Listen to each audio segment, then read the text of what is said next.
Let's take a look once again at your videos. We are going to be picking randomly today a whole bunch of channels, and we're going to be checking out how their videos are doing in terms of the actual production quality. On Tuesdays, we go into titles and thumbnails and all of those very surface level things. Today, we go a little bit deeper than that. So if you want that to be you, the forms are linked down below. And if you're thinking, oh boy, this 2-hour video, I'm gonna submit my video, and in this 2-hour video, somehow it's gonna show up. There's a flaw in that logic, and it's because you missed the live portion. This was a live stream, but if you are watching this after the fact, I do hope that next time you can catch at least a little portion of the live stream so you can get your channel in time. And in the meantime, there's going to be so many channels today that we are bound to talk about things that you are probably able to benefit from. So be sure you are taking notes and paying close attention. I won't do this alone, though. I'll be joined by a couple people today, including Mr. Rob Wilson. How's it going? Hey everybody, how are you all doing? I was supposed to be doing a Think Media live stream right now, but that was pushed back. So Dan, you get the benefit of my expertise as well. Oh, very, very confident. All right, yeah. So Rob's feeling confident today. I'm trying to hype everybody up. We're going to give him some help, and you're coming in here and tearing it down. So that's great to see. I'm just saying I'm not an expert. That's all. I know nothing. Let's also bring in our special guest, who really is an expert in this field. Agreed. I agree. It is Ben Johnson. What's up, everybody? Please tell me you're feeling confident today. Oh, absolutely. Yeah. Feeling strong. Okay, fantastic. So, yes, Ben is going to be helping us out and taking a look at some of the production quality elements and all sorts of videos today. I hope you're ready, Ben, because we are also going to see a lot of gaming channels. A lot of those tend to make it into the mix. So definitely appreciate you being here. Ben will be joining us for the first hour. We will be going for about 2 hours today, though. And yeah, we're gonna check out all kinds of channels. First, let's Ben, if you want to introduce everybody to you and your channel. Sure. Yeah. So I'm Ben Johnson, as you guys can see, but my channel basically focuses on helping content creators, level up their skills with lighting, audio, strategy, editing, and I just really enjoy helping creatives figure out how to level up their quality, stand out, and end up transitioning to do this as a full-time job. So that's what a lot of my content is about, as well as just motivation, giving some encouragement and all of that good stuff. Because as we all know, the content creation side of things can be a grind sometimes. So sometimes we need to get motivated. Absolutely. So please do subscribe to Ben's channel, which is linked down below. You'll also find some other very interesting links down there, which we'll be talking about a little bit later on in this live stream. But if you're looking to score a deal or two, there's some links. We'll just tease it that way for now. All right. So is everybody ready for the first channels? I did just want to add as well, not to put any undue pressure on Ben, but he does take requests on changes of light color. But I think in order to support that, I will also do the same today as well. Nice. So I'm going to join in on light changing. I added in a new feature as well. I can actually change my key light. Oh my goodness! Oh wow! I probably won't, but I'll change the background. So Ben Johnson now has his own nightclub as well. If you want to join in there. So there you go. So you're gonna have to get up though. He's gonna take his headphones off to make any changes at all. And Ben's got a rave going on. Let's go. He said nightclub, so I had to. I promise what we're about to dive into won't be as exciting as Ben's lights make it out to be, but it will be educational. So at least there's that. All right. So the first channel that submitted on the forums when they went up was actually Justin Animations for our non-gaming side. This is going to be an animation channel that started 10 days ago. They dumped 3 videos in their first day, and then just yesterday they posted their 4th video. So really great start. My channel auditing hat is on. I'm already very encouraged to see the view counts this channel is getting. Shall we look at the latest video? We'll take a look at maybe the first 30 seconds or so, and then we'll talk about it. Let's do it. What a wonderful time. No, not because viruses are trying to attack my body. But my body is like, nah, leave. So, here are some of my sickness stories. Yeah. You don't want to go through them. Just trust me. You have do not want to go through these. Number 3! It was sometime in the middle of the night. So that was 30 seconds in, which was about the intro, I would say, of the video. Rob, you had a reaction. What do you want to say? Yeah, I guess the first question is the audio and the aggressive peaking at times. Is that intentional? Like, do you want to give off the sense of some extreme cry of anger or pain and you're purposely going into a microphone and shouting, or is that a deficiency in the current equipment that you have? I can almost see both sides of this argument, but even like after 5 seconds when I could hear the peaking, I was thinking that's probably a little distracting. So that'll be my first thought from a equipment point of view. In terms of the animations themselves, let's be honest, they are basic at this point, but the channel has just started. So that's going to improve over time. I think what I also noticed was that it felt like they were narrating to the animation almost like a stream of consciousness, as opposed to maybe writing a script so that it was tighter and a little snappier. I could be wrong there, but it felt like there was like pauses where there probably shouldn't have been. But that's open up to subjective opinion from all of us. Yeah, Ben, what do you think? I agree with what you're saying, Rob. I think 2 things with what you said. One, with the audio, if it was an intended effect, there are ways that you can like add gain and distort your audio and then also just lower the volume back, right? So like, I think you can get that effect and not kill people's ears and still get the emotion of it. So maybe that's something this creator could experiment with. But secondly, I think like in terms of regardless of the animation or not, like you said, Rob, the story part of it, I would have loved to have a little bit more maybe context or relatability in the first few seconds, as far as like, instead of just going straight into what they're doing or how they're feeling, maybe address a situation as a whole and kind of make it relatable to anyone and then bring them into the personal side of it. I think a lot of times that can work well to kind of get everybody on board of what this is about to be or what's going on. So if they could have just established something common ground for people and then brought it into their own personal side of stuff, that might have been maybe a more interesting way to get us reeled into it, and then also try to, hook us in with something to want to wait for at the end. I think those are excellent points. That was definitely missing from the intro. I think what distracted me the most was just the pacing of it.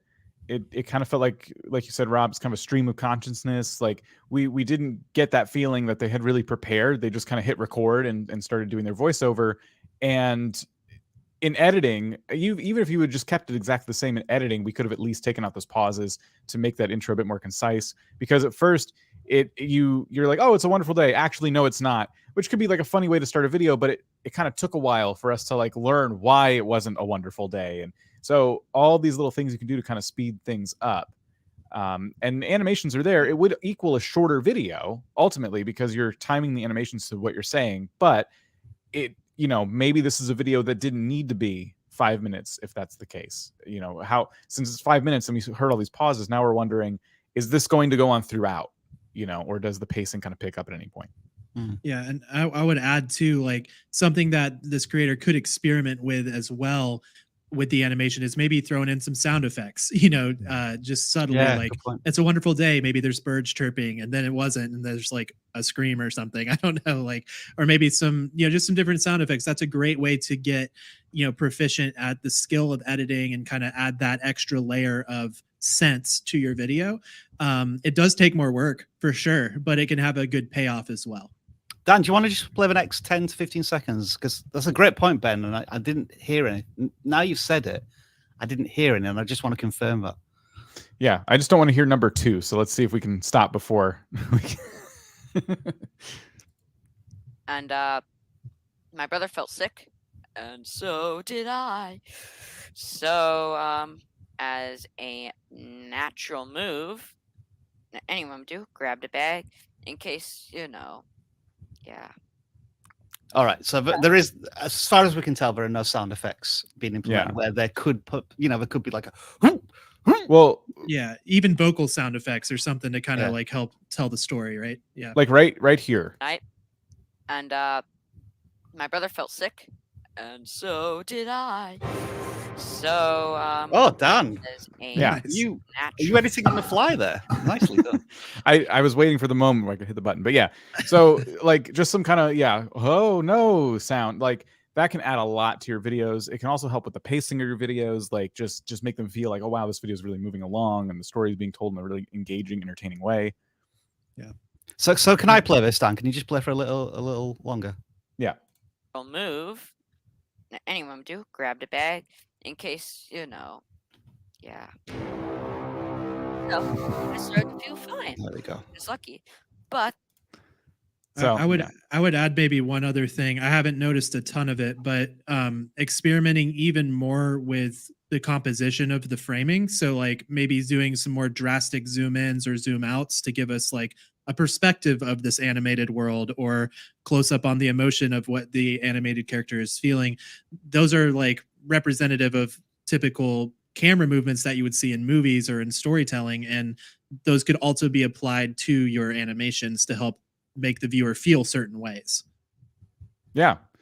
So a lot of tips in there. If you are an aspiring animation channel or a channel just in general, if you're not, maybe you're not an animation channel, but you haven't really been experimenting with using different sound effects, using different elements like layering on top of your video to try and make it even more engaging.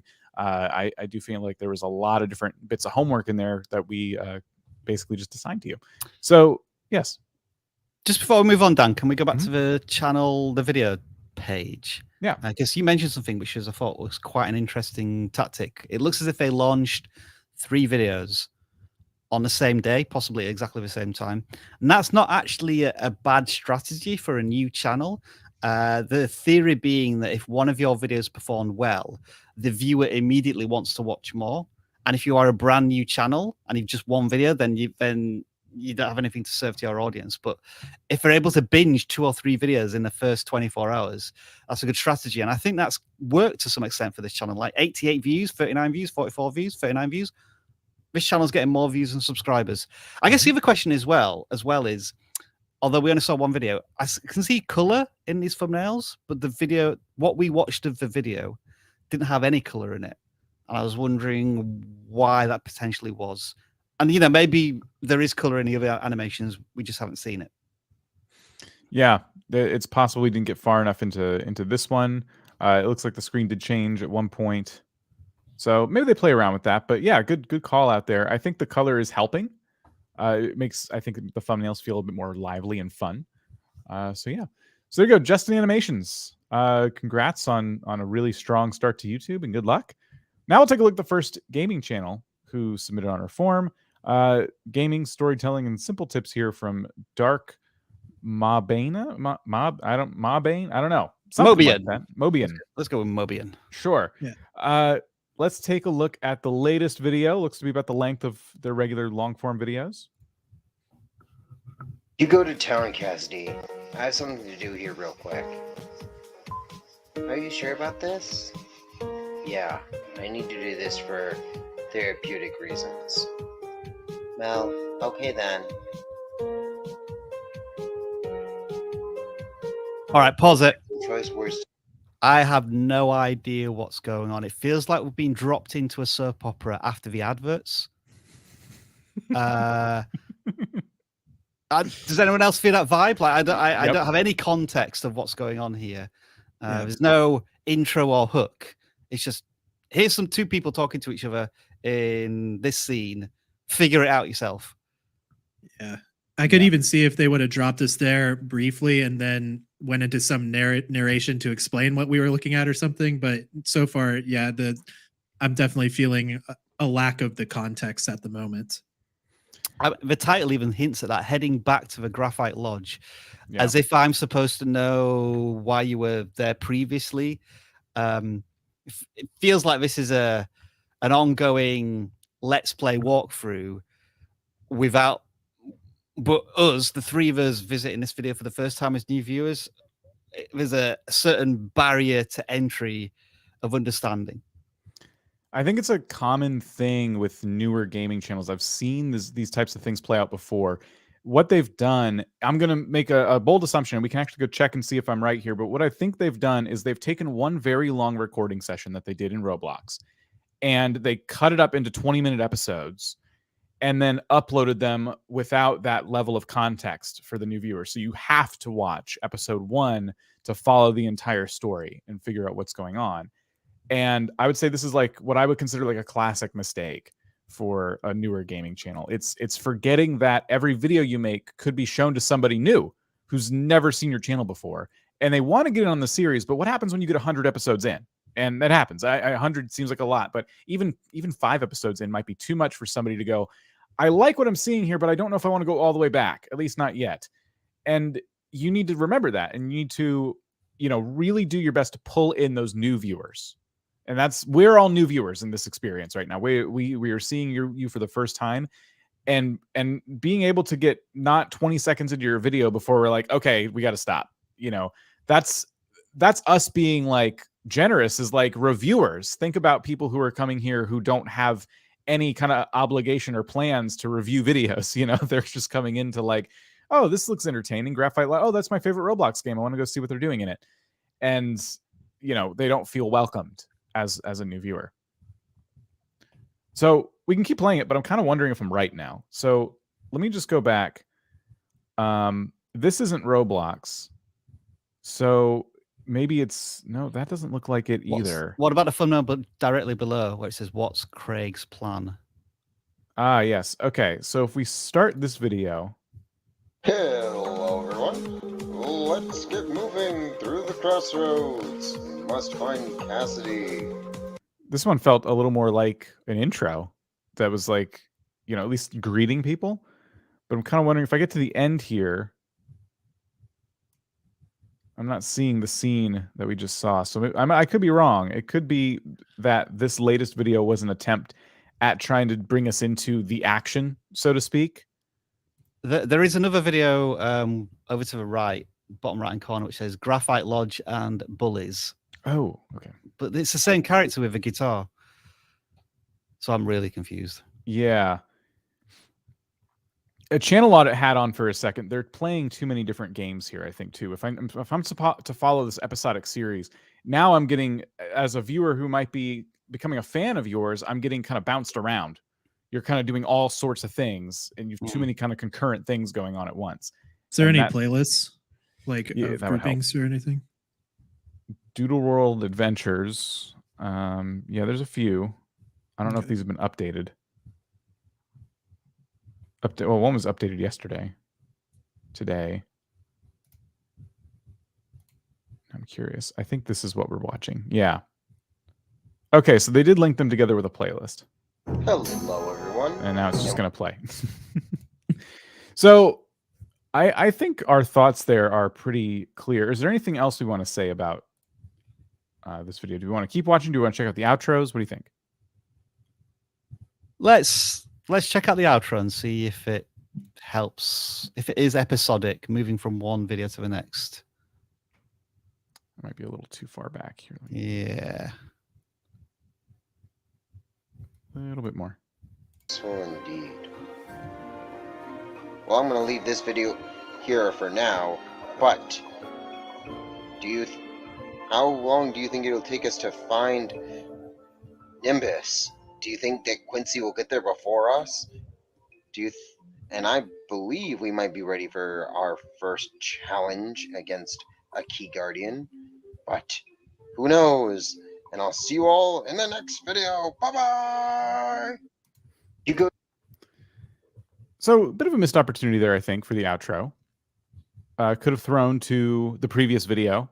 You could also leave it open because you plan on doing another episode. So if you want to find out what happens next time, you're going to want to click the video on your screen now, because once it's up, I'm going to post it right here, and then done. That's your outro. That's one way you could do that. I also was noticing a lack of confidence at the end. I don't know if you guys saw that too, but it kind of felt like they didn't know what was going to happen next time, and they, maybe we'll do it, maybe we won't. You'll just have to kind of tune in and find out. Like, felt a bit wishy-washy. Yeah, I think, I mean, with games, right? It's like maybe he just doesn't actually know what is going to happen. But I think you could, rather than saying that, you could phrase it with like, what are you going to attempt to do? Mhm. And say that confidently. So if you are playing a game and you aren't sure which way it's going to go, maybe figure out like, okay, I want this to happen, and say at the end, we're going to try to make this happen. Stay tuned for the next one, versus it may or may not work, right? So I think that's where you can shift in the confidence factor, and kind of like say it boldly, even if you aren't actually 100% sure what will happen. Yeah. What about the audio levels, just on a production point of view? It felt like the music was a little too loud. It felt it was interfering too much with the audio, and I didn't think the audio quality seemed meh. I don't know how to. I don't know. Like, I'd rate it like a 4 of 10. Do you want to just play like 5 seconds again, Dan? Yeah, we'll go in like the middle this time. Fight me, TJ. Okay, get ready to fight. I don't know. What do you All think? right, let's go.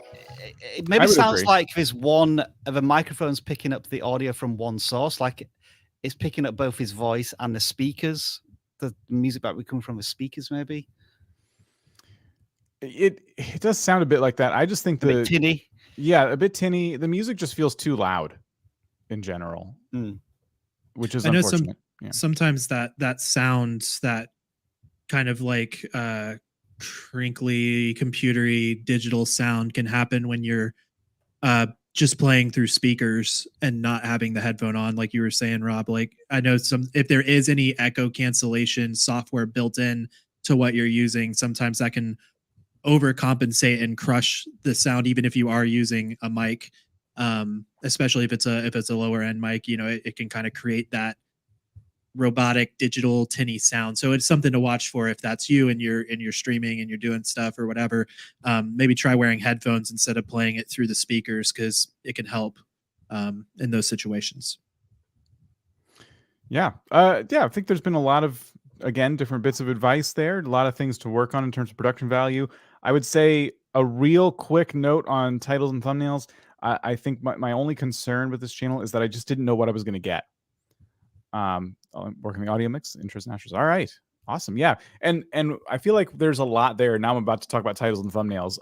Make sure, you don't overdo it in terms of all these changes we're requesting and or recommending rather.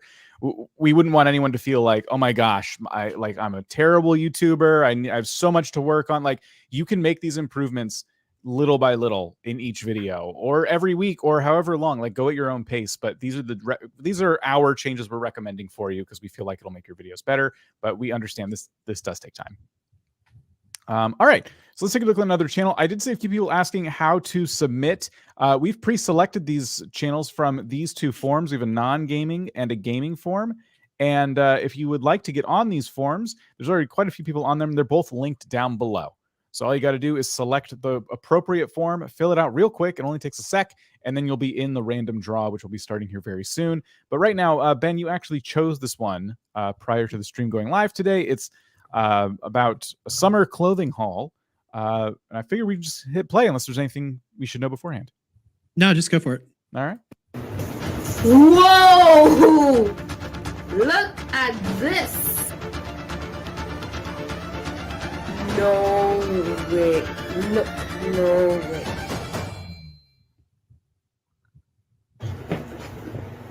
Guess who's back? Yes, me. And today is the day for a huge unboxing. So, are you ready? Let's go. Before we get into this. Cool. So that was 30 seconds. Yeah. So I wanted to point this one out because there's a lot of good, and then there's some suggestions. But I think that life with Kairos, personality 100%. Like, you're crushing it. You're the production value could be helped a little bit, but even the editing is cool. But your content value, as far as like you as a person and your entertainment and the animated energy and all that stuff, like 100% crushing it. So awesome job. One quick thing I would first recommend just to help your videos is just simply flipping around. So use the window as your light rather than having it behind you. And I think that your videos will look a lot more pleasing and just a little more natural. So that was my first immediate thing I wanted to mention, because as you guys saw, the light's kind of like changing a lot, and you're making it harder for your camera to work for you because you're setting it up to have to work harder. So if you just flip around, it will be good. But I liked the music and the editing in the beginning. Like it had some energy to it, and yeah, those were my initial thoughts. Ben, what, from a technical point of view, what's going on in the background? Because to me, it looks like a nuclear apocalypse. Dan, Right. do you just want to play it muted, Dan, and then we can sort of talk about this? Yeah. So what's happening right now is basically because the camera has an auto exposure going on, which is fairly normal for people to have, but it doesn't have a lot of dynamic range on the camera, which is basically all of that stuff is behind him is a window. As you can see, when it goes dark for a second, it's some curtains, which at least there's some curtains there, but the light is definitely coming through. And there's a term that we use in photography and videography called, getting blown out. So like all of the detail behind him there is just pure white. And it's also the camera is trying to fight against bringing up the shadows on his face, because he's more in the shadows. Like his whole head is like blocking the light from hitting him. So if you flip around instead, it will be a lot more That's natural. cool. Look at that. That was cool. That was right. Yeah. Yeah. So the editing is, and there's even some I heard some sound effect stuff, and there's like text and movement and all that stuff. So I think you're on the right track as far as that side of it, like your energy, and the pacing is even there in the editing. But initially I think an easy fix could be just pick a spot where, even so it's easier for the viewers to see what it is that you're holding or what it is that you're unboxing and all that. I think what also doesn't help is it looks as if the sun is directly behind his head. So whenever his head goes in front of the sun, that just completely changes the automatic settings. I guess if I was going to critique the storytelling a little bit, it's a summer clothing haul. I think we're 1 minute 23 into it now. We haven't seen the box or the items in the box. Or we saw the box. Did we? Oh yeah, he held it up to at the beginning. Yeah. Sorry, I do apologize. But now, typically, what you'd be expecting is like a view of him opening the box, so seeing the box as well. So again, that might just require some more camera adjustments. Go ahead. Go ahead, Ben. Yeah, I wanted to add to that real quick. I think something that I see a lot of creators do is they set up their camera. Maybe they only have one camera, and they set it up, and they do whatever they're doing, or they talk about whatever they're doing, and that's their only angle. But I just want to let everybody know, you can use this technique called B-roll, where you can do your normal video, then maybe just package your clothes back up, set your one camera up in a different angle, and reopen it up so we have a second view, and then you can splice it together in the edit. Does it take more time? Yes. Would it have maybe a better payoff for viewer retention and just letting the viewer see things? Yes. So those are some things you can decide on if you're rocking with one camera and want to show a different angle. Yeah, there's a lot of promise here. I like everything you guys said. I completely agree with. I'm not sure I have much to add. I think it's just really good. We could look at the outro just to see if there's any push to another video. There was a scene there. It looked like footwear. What is that? Oh yeah, let's have a look at this. Oh, I guess this was part of the so he's holding up the shoes. So okay, I got these shoes in the box, and then tries them on. That makes sense. Okay, cool. So there is a little bit of B-roll going on there. A lot of stuff attempts. happening. Yeah. And I would say this as well. It almost looks like, go ahead and play that for a second. That looks cool. Oops. I accidentally skipped. I didn't mean to. Sorry. Okay. So what you have here is basically two different A rolls, right? So one thing you could do is show some of these clips while you're talking about it, and you can crunch your overall length of your video down by probably, I would guess, 4 or 5 minutes, if you wanted to. Now, if you're saying certain things in your A roll, of course, you can leave that in. But just as an example of how you can kind of cut the fluff in the video and shorten it, condense it, make it real punchy, is if you do some stuff like this, just put it over top of while you're talking about it. It's sort of that like say style of showing people content. So yeah, the way that would look would be, so you're sitting in here. Let's say I'm not going to find the specific part, or maybe I just did. So you're unboxing like this outfit right now. So you're like, oh my gosh, it looks so good. Now, as you're talking about it, this footage can be playing over it. So we wouldn't hear what you're saying in this scene anymore, because we would still be hearing this version of you. But that's what Ben is basically saying. And what that would do is cut down the length of your video if that's something you wanted to do. And that is a good technique for like incorporating B-roll and showing people your stuff that you're unboxing from like another angle. Yeah, and I think it just can also just help keep our interest. It kind of like it, makes us keep watching longer. The refresh of image, I think, re-engages our focus. Yeah. How do we feel about the ultra wide framing they decided to go with? Yeah, that is interesting. I didn't realize that at first, actually. So what aspect ratio would that be then? Like 21:9 or something? Something like that. Yeah, something like that. Yeah, it's really interesting. And I think also, are they actually filming in 60 FPS? That's a good and 4K. Yeah, good question. Good question. They are not. Yeah, and I just want to mention this just for what it's worth. But if you're doing content like this, like not gaming content, but just like lifestyle content, you don't need to film in 60 FPS. It's not as natural looking. It's really meant to 60 FPS is really meant to be slowed down later on 30 FPS timelines or 24 FPS timelines. It's getting a little technical, but just anybody who's wondering why I brought it up is when you film in 60, it can look a little jittery or jumpy and unnatural. Sometimes you want that, but most of the time you probably don't. Yeah, good call out there. I think I would watch your aspect ratio only because a lot of people are watching on different types of devices, TVs, phones, things like that. And if I'm holding my phone this way and I'm watching this video, it's going to be smaller. It's going to take up even less real estate on my screen than it normally would because it's so wide. So I would recommend just, 9:16 aspect ratio, which is just a normal quote unquote aspect ratio, is what this live stream is right now. So if I go full screen, I'm in 16:9. If that, hopefully that makes sense. So maybe it wasn't on purpose, or maybe it was a choice. I don't know. YouTube's desktop app does a really good job of taking whatever you give it and phrase, all right, sure, yeah, we can do that. And it'll just, put the screen wherever it needs to go. But other applications, it might look weird. It's going to add black bars. It's going to, it might detract from the overall quality of the video to certain viewers. It would look great in a movie theater. Yeah, it really would. Really wide aspect ratio. But you certainly don't need it. I mean, there's nothing happening over here. There's nothing happening over here. You could almost film, especially this scene, on a phone. Not that you would for a video like this, but yeah, all the action's kind of in the middle.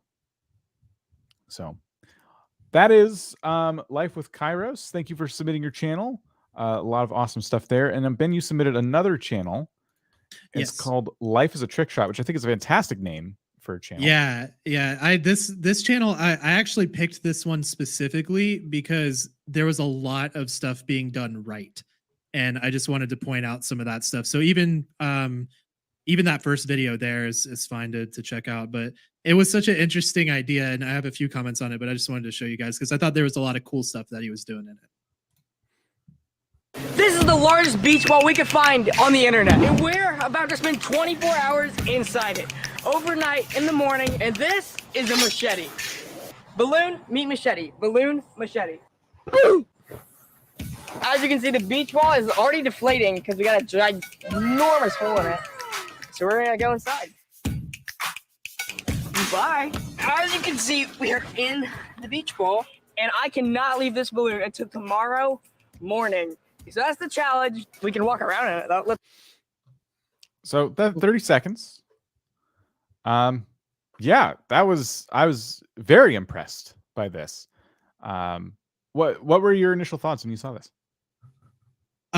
Instantly, you could tell it was definitely a little Mr. Beast style inspired, but I thought that it was executed pretty well in terms of like, it was a true intro in the form of like, you brought us into this world and told us, what it is that's going on. So I didn't have to wonder about like what I'm about to watch. Right.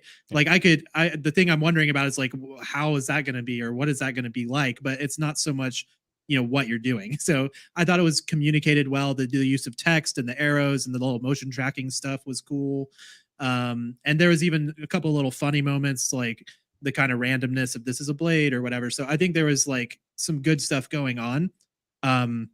Those were my initial thoughts.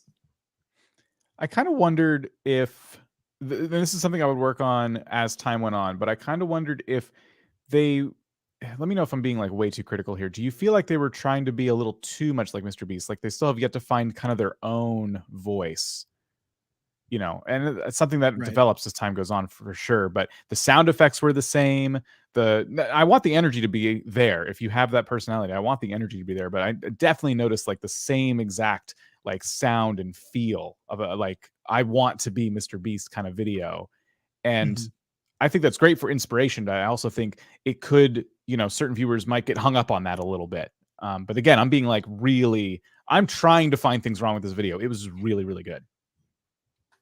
Yeah, the one thing I will say is if you want to just skim over the video, so we don't have to watch all of it, but just watch the video for a second. I want to see if you guys notice what I noticed, but do you want me to skim or do you want me to like play you can just skim. Yeah, I mean just kind of like bounce around in it a little bit, just in different parts. Inside this beach ball, and it's so hard to walk. So go ahead and pause it real quick, and then go towards the end, just like anywhere towards the end. Yeah, anywhere is fine. So basically, what's going on is he stays inside the beach ball, but from what I can tell, just at his house the whole time. And that's fine. Like technically you're doing the challenge, but what I would say is like in your planning process for this video to take it up a notch, what are some funny challenges or crazy places or just, I want to see you out in public in a beach ball. Like I want to see you like at the mall in a beach ball or at school in a beach ball. You know what I mean? Like I think like it's a funny idea and it could have been taken up a notch because that beginning was strong. But I feel like if the rest of the video is, kind of just like at the house, it's, I don't know if we're going to feel that passage of time or whatever it is, like just staying inside that beach ball if you're just in the same location the whole time. You know what I mean? But if it feels like you're on a journey, like you're going somewhere and then there's things that happen that get in the way of this challenge, like those are the moments that are going to make us intrigued and make us care even more. And so that's just, again, you did awesome with the video, but I just want to say as a challenge to you or anybody else doing this type of content, think about in your planning process, not so much just the bare idea, but like what are some challenges and some pitfalls, some rises and falls in the storyline that you could set yourself up to encounter while you do the content, because it can make for a very interesting story. I love that. I think that could be, you making a list of things that you feel like would be easier in the beach ball, such as like going down a slide or something like that. And then a whole list of things that you think would be a lot harder, and then you already kind of know what to expect at that point, right? You're planning it out, but the audience doesn't know what's going to happen. And you could say, so I have to go get some groceries. My family needs to go out. I'm going to tag along. It's gonna be really hard to walk. We'll see how it goes. So now there's some footage of you in the grocery store bumping into things. There's a lot of that going on. Or like you in like gym class or something, or like, trying to do like an activity where it's like the beach ball would clearly get in the way of that, right? Like I think that's what when you think of like I'm spending all day in a beach ball, like there's a reason we don't every day. It's because that would be hard, so show why it would be hard, right? And how you're actually doing it. Just sounds like Ben is encouraging people to get in trouble at school. If I'm brutally honest. Dan, can you just go back to the channel itself? I just want to get a gauge on where they are in their journey. So, how long have we been doing this for? Approaching 400 subscribers. Yeah. Scroll down. Oh, so 2 years. All right. Yeah. So, I think I understand where you're coming from. But I'm going to call this like a critical observation rather than criticism. In that creators like Mr. Beast have set out this blueprint of how to do this type of content, and at the same time in Mr. Beast's journey, as where this creator is, Mr. Beast was still playing video games and making terrible videos, whereas this channel is making phenomenal videos for where they are in their YouTube journey, because they're able to follow this blueprint that Mr. Beast has set out, and they're skilling up incredibly well. I think, like you say, there's going to come a point where they have to maybe differentiate themselves in a somewhat unique way, and it looks as if the beach ball is their particular Right. vibe that they keep going back to. So I was going to mention that as well. Like there was another video, I think maybe the second or third one on there, where he gets inside a balloon. Right. So I'm like, maybe his niche is just getting inside of, circular objects or something. I don't know. Yeah. But it's like, maybe lean into that with, and it looks like he is. There's a lot of balloons, a lot of beach balls and stuff. So I thought maybe he is kind of taking that structure of a Mr. Beast video, but trying to apply it into those niche categories. If that's the case, then cool. I don't see any problem with that. And I do think over time, like the more that you do it, the more that you get used to it, you will find your own style and voice. And I just want to take a moment to encourage anybody else out there who's feeling maybe they haven't started creating because they're dealing with the comparison game. Just know like everybody naturally is going to have your own individual style. You could make the same type of video as somebody else, but just you being in it and you doing your perspective and your style and the way that you choose to edit and all of those things, like it will come across differently and you will be able to make it your own. So don't let that get too hung up on. If there are people that inspire you or that you look up to, like it's okay to try to emulate that a little bit because over time you will totally get into your own zone and your own voice will shine through. Absolutely. Sort by most popular as well done. I just want to see. Okay, so let's ignore the first 3 or 4, which were to do with Lego. It looks as if this creator's not doing stuff about Lego now. So they've had a few of these beach ball videos do well. I still think this channel, from the quality of their content, is still deserving of more of a viral breakout moment. And what I mean by that is I'm not talking about hundreds of thousands of views. I feel as if one of these videos hopefully is going to get picked up by the recommendation system and it's going to reward this creator with 10,000 views, 20,000 views, because I feel as if they're putting in a lot of effort and a lot of skill is going into it and they haven't quite. I've been starting to talk about this in terms of the input output scale, and right now their input scale is totally overbalanced, and eventually it's going to start to do that where the output comes out. So I think amazing stuff. Keep persevering. I think YouTube, as long as the data tells us audience retention is good, then I don't see any reason why this creator is not going to start to pick up a significant audience if they keep doing what they're doing. Yeah. Next beach ball challenge. See how long you and a friend can keep it in the air. Set some kind of world record. There you go. While you're each in a beach ball. Oh my god. So yeah, excellent work. Thank you for those pre-selected channels there, Ben. Sure. Now, so before we go on to the random forms, which are filling up, the links for those are down below. I want to quickly shine a spotlight on a creator who recently managed to get a lot more views on their channel than usual. And this is always really encouraging to see. 803 more views than usual in a month time. I'm sure anyone would like to see this kind of growth on their channels. This is actually a channel we saw yesterday. This is Gwendolyn MC. We audited this channel yesterday. They're a Minecraft channel. We had some things to say about their titles and their thumbnails. And I noticed they were in the vidIQ Max Discord bragging about this success from just a couple days ago. Nice. And we didn't have that context yesterday. So we were talking about where they were. We were feeling pretty good about some of the view counts they were getting versus their subscribers. And little did we know that, this was the kind of growth they were seeing on their end. So I wanted to shine a spotlight on that, and I figured we could also look at one of Gwendolyn's videos firsthand, see, just the overall production quality, see how they actually put a video together. But yeah, let's check this out. What an incredible perk to get like a double audit in a week. I know, right? I know. It's crazy. How generous of us. Greetings and salutations. Welcome back to some more Mine Rockers. And yep, that's a frog head I have on because it's time for a frog light farm. I've brought up all the color of frogs and it's time to find a bastion that has a magma cube spawner in it. I think it's a treasure room and clear that out without dying, hopefully. So I'm going to get geared up and head to the nether. How do I even, well, let's first off get this off. It's about 25 seconds in. We're into the content now. Rob, first thoughts. I still don't know what the goal of this video is precisely. I think I've been told where I am and what I might be doing, but perhaps not a why. Like, what are the stakes here? I don't play Minecraft, so I'm obviously not the right audience. But I feel as if within 15 seconds I should have like a goal of a video, and I didn't get that very strongly. What I will say is I think this is the first video we've audited today that has really strong quality audio. That was nice. Obviously a condenser microphone or better. Sounds very good. And there was a nice pace, and you know, like there was personality as well. But storytelling wise, I'm still trying to figure out what's going on 25 seconds in. Yeah, good call out there. I don't know what a frog light farm is. I've been out of touch with Minecraft for a bit now, but I have to imagine it's challenging.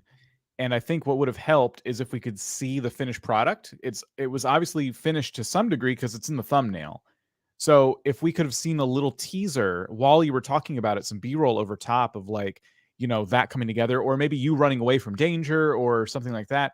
And then to add to those stakes in your intro, you could have mentioned, like Rob was saying, the danger, you know, and doing this. That adds some stakes. And then the reason behind it, like for your Let's Play world that you're doing, why do you need this? And even if you feel like, the reason I need it is because I need a video. Like I felt that way making Minecraft content for sure. But even if the reason's flimsy, like try to play it up a little bit. Try and find a fake reason or some reason why you need this farm. Like I need, even if it's just for fun, like maybe you need the stuff it produces for another build you're trying to do in your next video. So now you're tying in with one story, multiple videos together, and you're helping build on this world. This is why Let's Play content is fun to watch, because people's worlds start to come together. And now over the course of like 100 videos, you see someone who started with nothing build up this whole place, and everything you see has like a story attached to it. You know, the title, like Dying for a Frog Light Farm, that's a little ambiguous to me. Does it mean I'm dying to get this type of farm, or I'm having to sacrifice myself to get this farm? I was wondering the exact same thing. It could be both. Right, but I was thinking like with a title with a word that's strong, like dying, I feel like in the first 30 seconds I should feel that urgency, whether it's you want it or you're literally dying in the game or whatever. Like I feel like there should be some like, you know, a little, you could try doing a little bit more intense music or again showing the thing you're trying to get, and then like, you know, something where like a big X or something, you know, where like you die or whatever, and you know, just bring that context. When you use words that are that strong in your title, deliver that in the intro. So it's like, yes, this is what I signed up for when I clicked it. Yeah, really good call out there. I think that's just kind of goes into what we're saying about the intro overall. You know, we see that you're trying to make something. You've made a video about a specific thing, which is advice where we always give, you know, let the audience not think too hard about, oh my gosh, what's this video going to be about? You know, I need this thing. And in the intro, you're like, I need this thing, so we're going to go do it. But yeah, a lot of stuff could be done differently there to help tell a story, add some stakes. And then really, when you do that, it gets the viewer even more invested. And that changes this view count here. Because if you look at your retention and you notice that people have dropped off around somewhere in the beginning, YouTube sees that, and they're not pushing your video as far as it could go. So we would like people to get to over here, you know, and that can be done with storytelling, which is incredibly powerful, but it is definitely a skill that takes some time to build up. So that is Gwendolyn. Gwendolyn MC once again making a second appearance on our channel in a row here. And the advice they've been getting through the vidIQ Max community has pushed them to get, I'm taking credit for this as someone who works in the company. It's pushed them to get a lot more views than normal, which we love to see. So Gwendolyn is in vidIQ Max, which you mentioned before.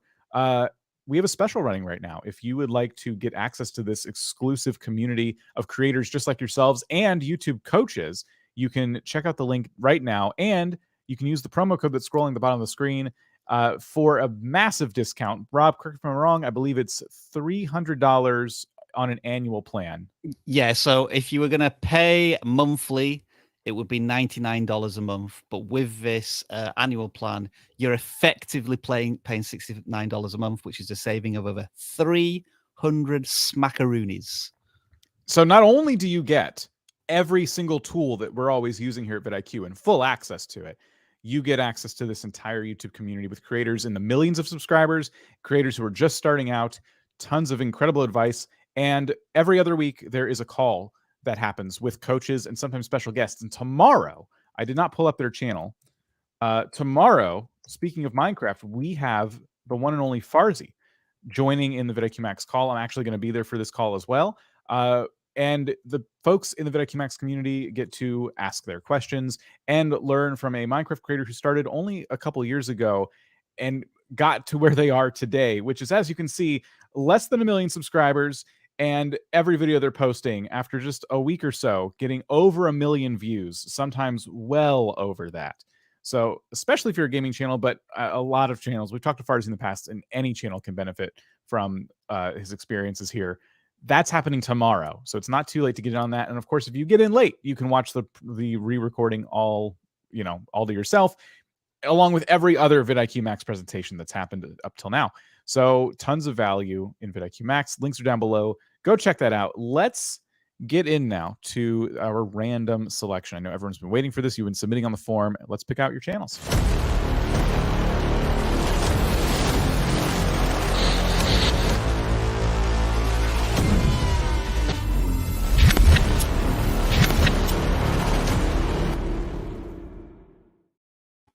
We're going to use the claw. I've decided. Were you impressed by that, Ben? So dramatic. Yeah, I felt it. It was strong. I don't think Ben likes the claw. The claw's amazing. I'm gonna bump the number up here to like 500. So just again, the 500, eh? Yep, just that. So we're approaching that on the non-gaming forum right now. Gaming channels lagging behind today, but they will surely catch up soon. Again, the links to both these forums are down below. Be sure you're submitting on the correct one. And the way it works is, we tell the claw, go ahead. And it picks up a ball out of this pit with a crudely taped number on top of it, and it's 230. We're going to look at channel 230 from the non-gaming side. And it is Castellum Pictures. They said they make drone videos. Ooh. That sets an expectation. High quality aerial spectacular shots. Why don't we take a look at the latest one? All right.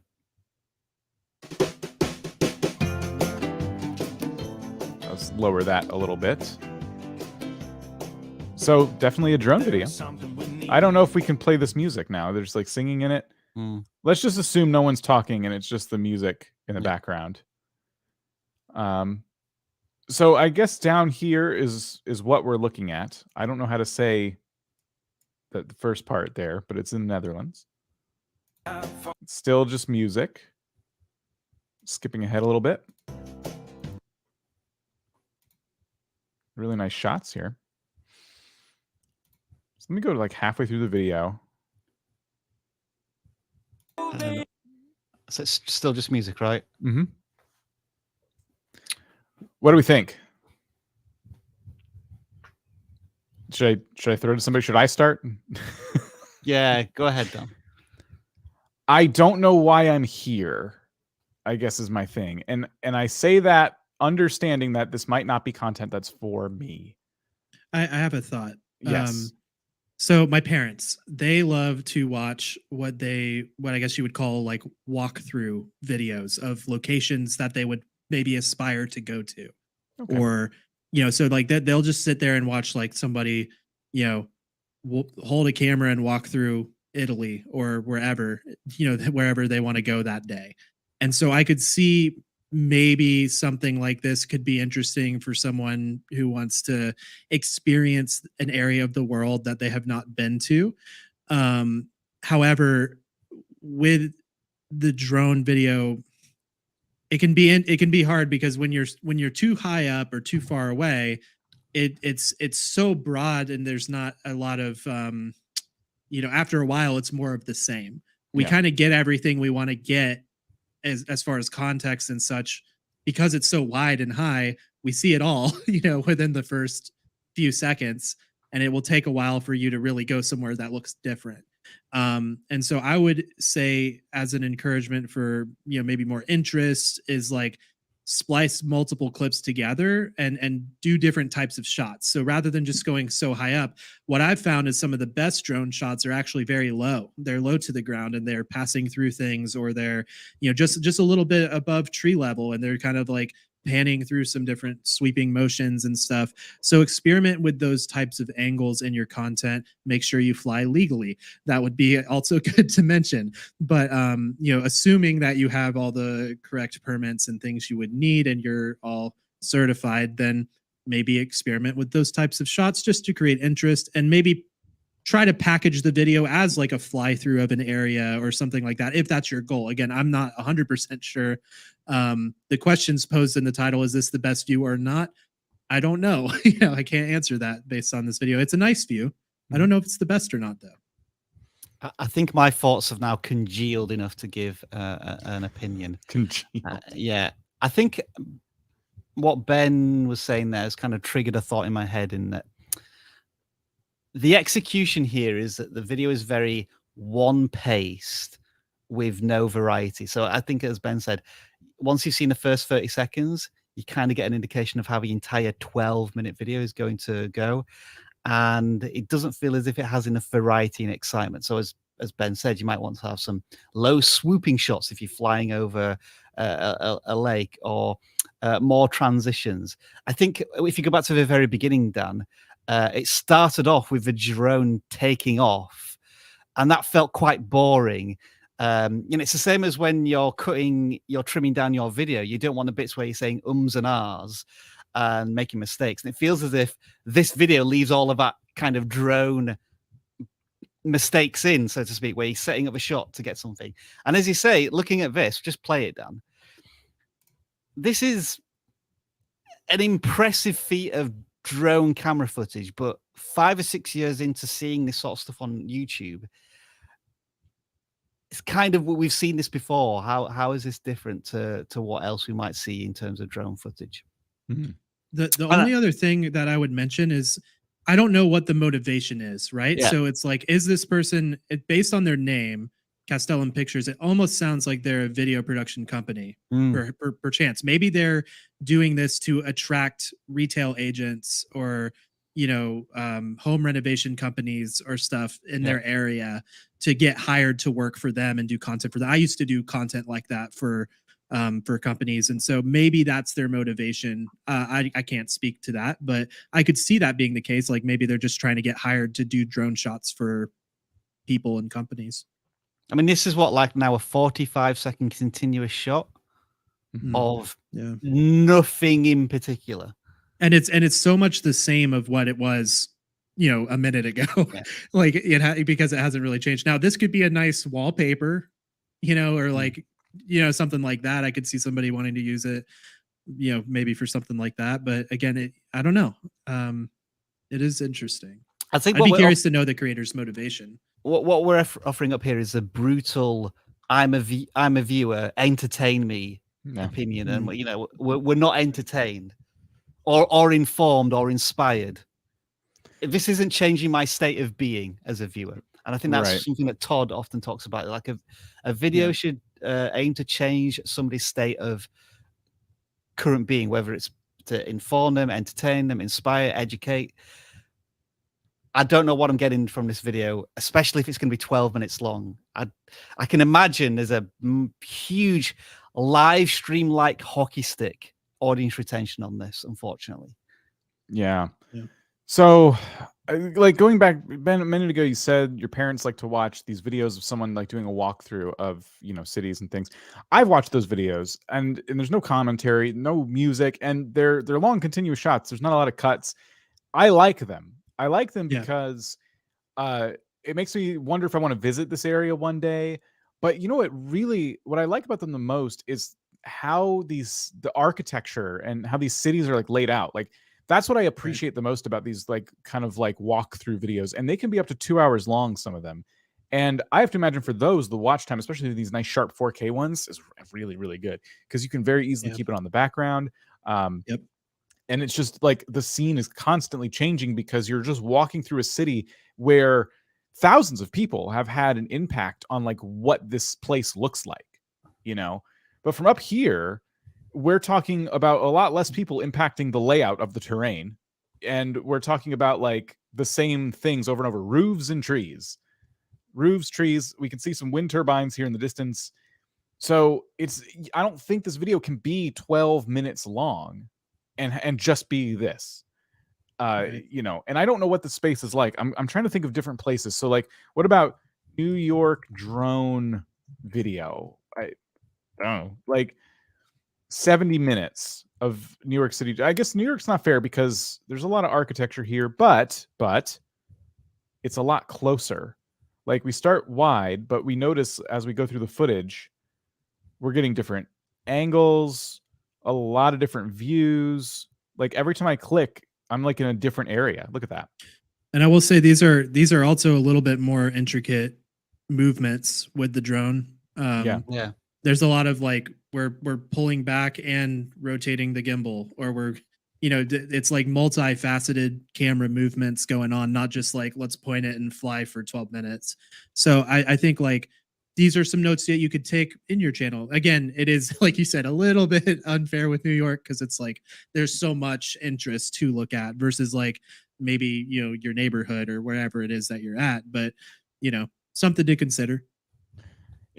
New York might be unfair, but I bet you the cities that they look at are also really cool in terms of architecture. Maybe they're not as big as New York, but if you got the drone closer to things, we would get to see how different they were. If this was as high as that other one and it stayed there the entire time, we'd get bored. We would just be like, okay, yeah, I can see New York City from very far away.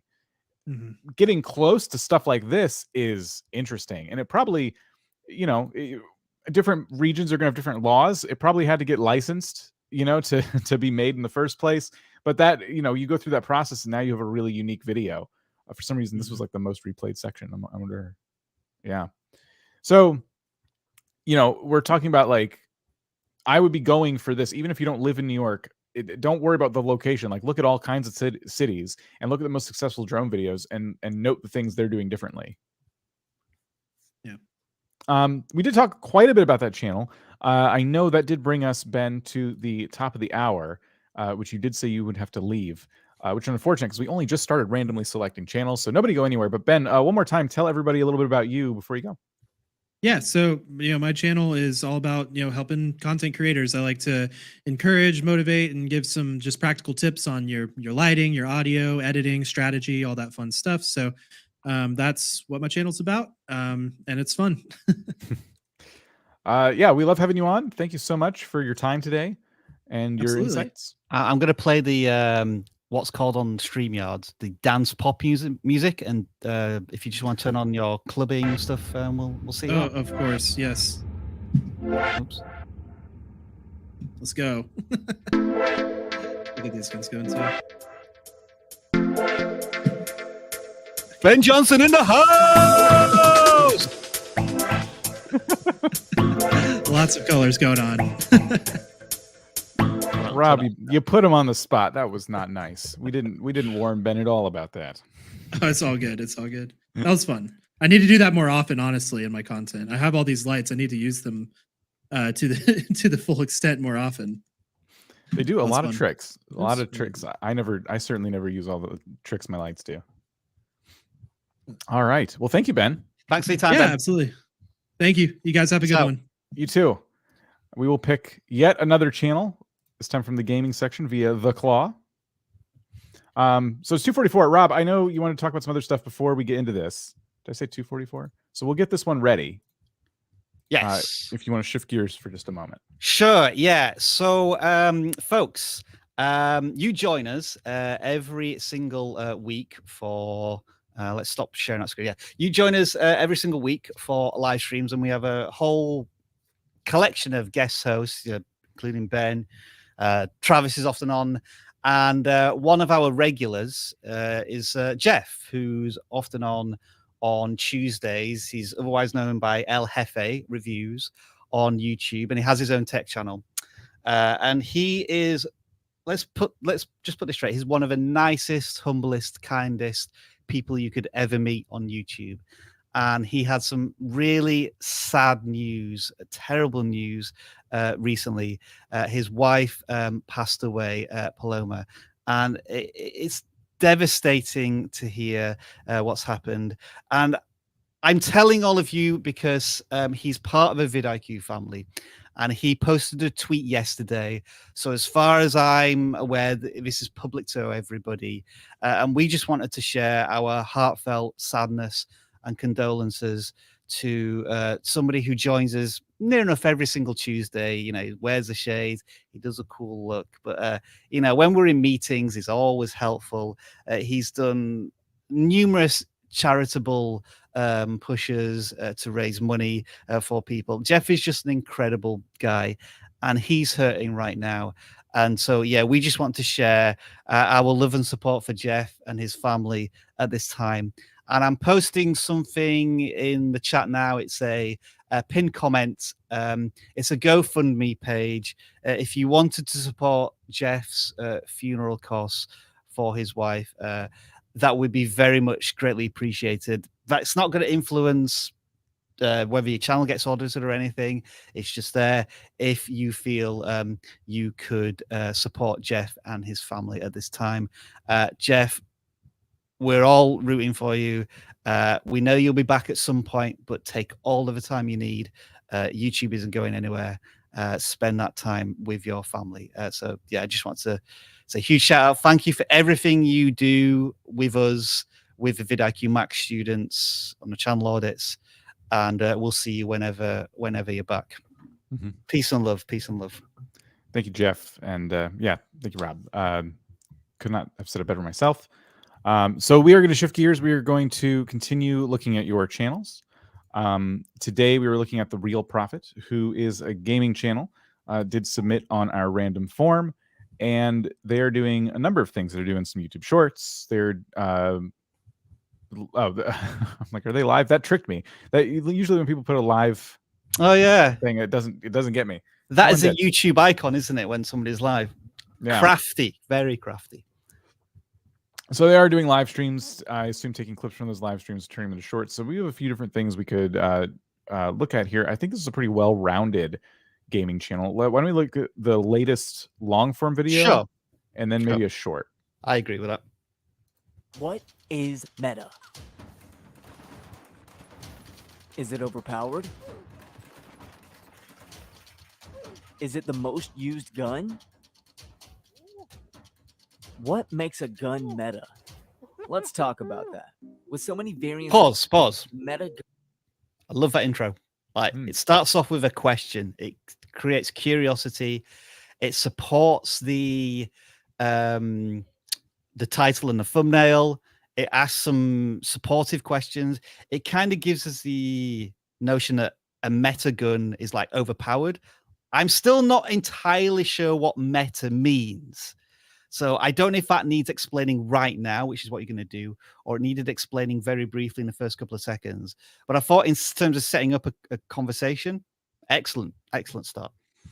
It's a word I hear thrown around quite a bit, especially in the gaming space. Yeah. And it does apply to, like, you know, individuals. Like, it's used like an adjective. It's just applied to like individual like items and things like that. So I think this is a really interesting concept for a video. I think it could span more than just the game that you typically play on your channel. I think it could, you know, besides Call of Duty, I think it could go beyond that, because like the MMO community, like all kinds of different communities throw this word around. So it's not a very long video, super interesting conversation that you're starting here. And I think an interesting concept, an interesting concept for a long form video for this channel. When you see a channel that's live streaming like Call of Duty and things like that, and then they're like, well, what kind of long form content can I make? And they didn't just, you know, shorten a live stream. I'm just going to play around and I'll just upload that. No, I'm going to have like an intriguing conversation now about the game. And that's going to be like a standalone video. So really well done. A couple of people mentioning the editing. I completely agree with that. Definitely. Like as we go through this video, we see graphs and charts and we see text all over the screen, different people. Like there's so much happening in this very short video. It must have. Yeah. It's interesting. You've just noticed like the length of the video, Dan. It feels like this could have been like a 6 or 7 minute video, but the creators spent the time condensing and tightly packing in as much information into a 3-minute video. And that's the sense I get. I'd love to. Can you just play one of the sections where it has a graph? I want to know what he's talking about when he's With Rebirth, the most popular weapon type goes to the SMG, and followed right behind that is the AR. Now, in these close range gunfights, Oh, right. So he's on camera as well. I didn't realize that. Yeah. I guess in terms of the video production quality, everything's on point. This frame is a bit weird. It is. You have a lot of headroom. Yeah. I have a bad habit of not giving myself enough headroom. You've given yourself a little too much, I think. minor criticism now. Yes. Yeah, just a small critique. I think you have a really cool background, and maybe that was the purpose of that. Like, you tilted up because you wanted to see all the cool stuff, which is neat. But yeah, there might be some ways to kind of fix that so it's not so awkward, but it's a small critique. Still nice looking room. Everything about this video I'd say is good. Not like a whole lot of advice I can give from that aspect, but what I am kind of wondering about are the two different things happening in the title and thumbnail. So in the title, it's "Will we ever run out of meta guns?" The thumbnail says, "What is meta?" And then the intro of the video goes on to ask, "What is meta?" And I'm sure both questions are answered. But what I'm worried about is people seeing your video, and because you're kind of giving them a little bit of whiplash at the beginning, like, "Will we ever run out of meta guns? What even is meta?" In the title and the thumbnail, they're kind of like, it's you're hitting them with two things at once. So I would just say, like, going forward, try and find a way to make your video, at least on the surface, packaged as one thing. Everything you need to know about meta guns in Call of Duty, or something to that effect. So now you can talk about both subjects in one video, but on the surface, it's like, okay, the focus of this video is like one thing, and people won't be as like burdened by like mental choice.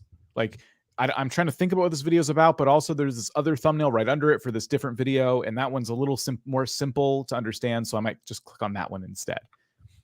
Do you want to take a look at one of the shots? Yes.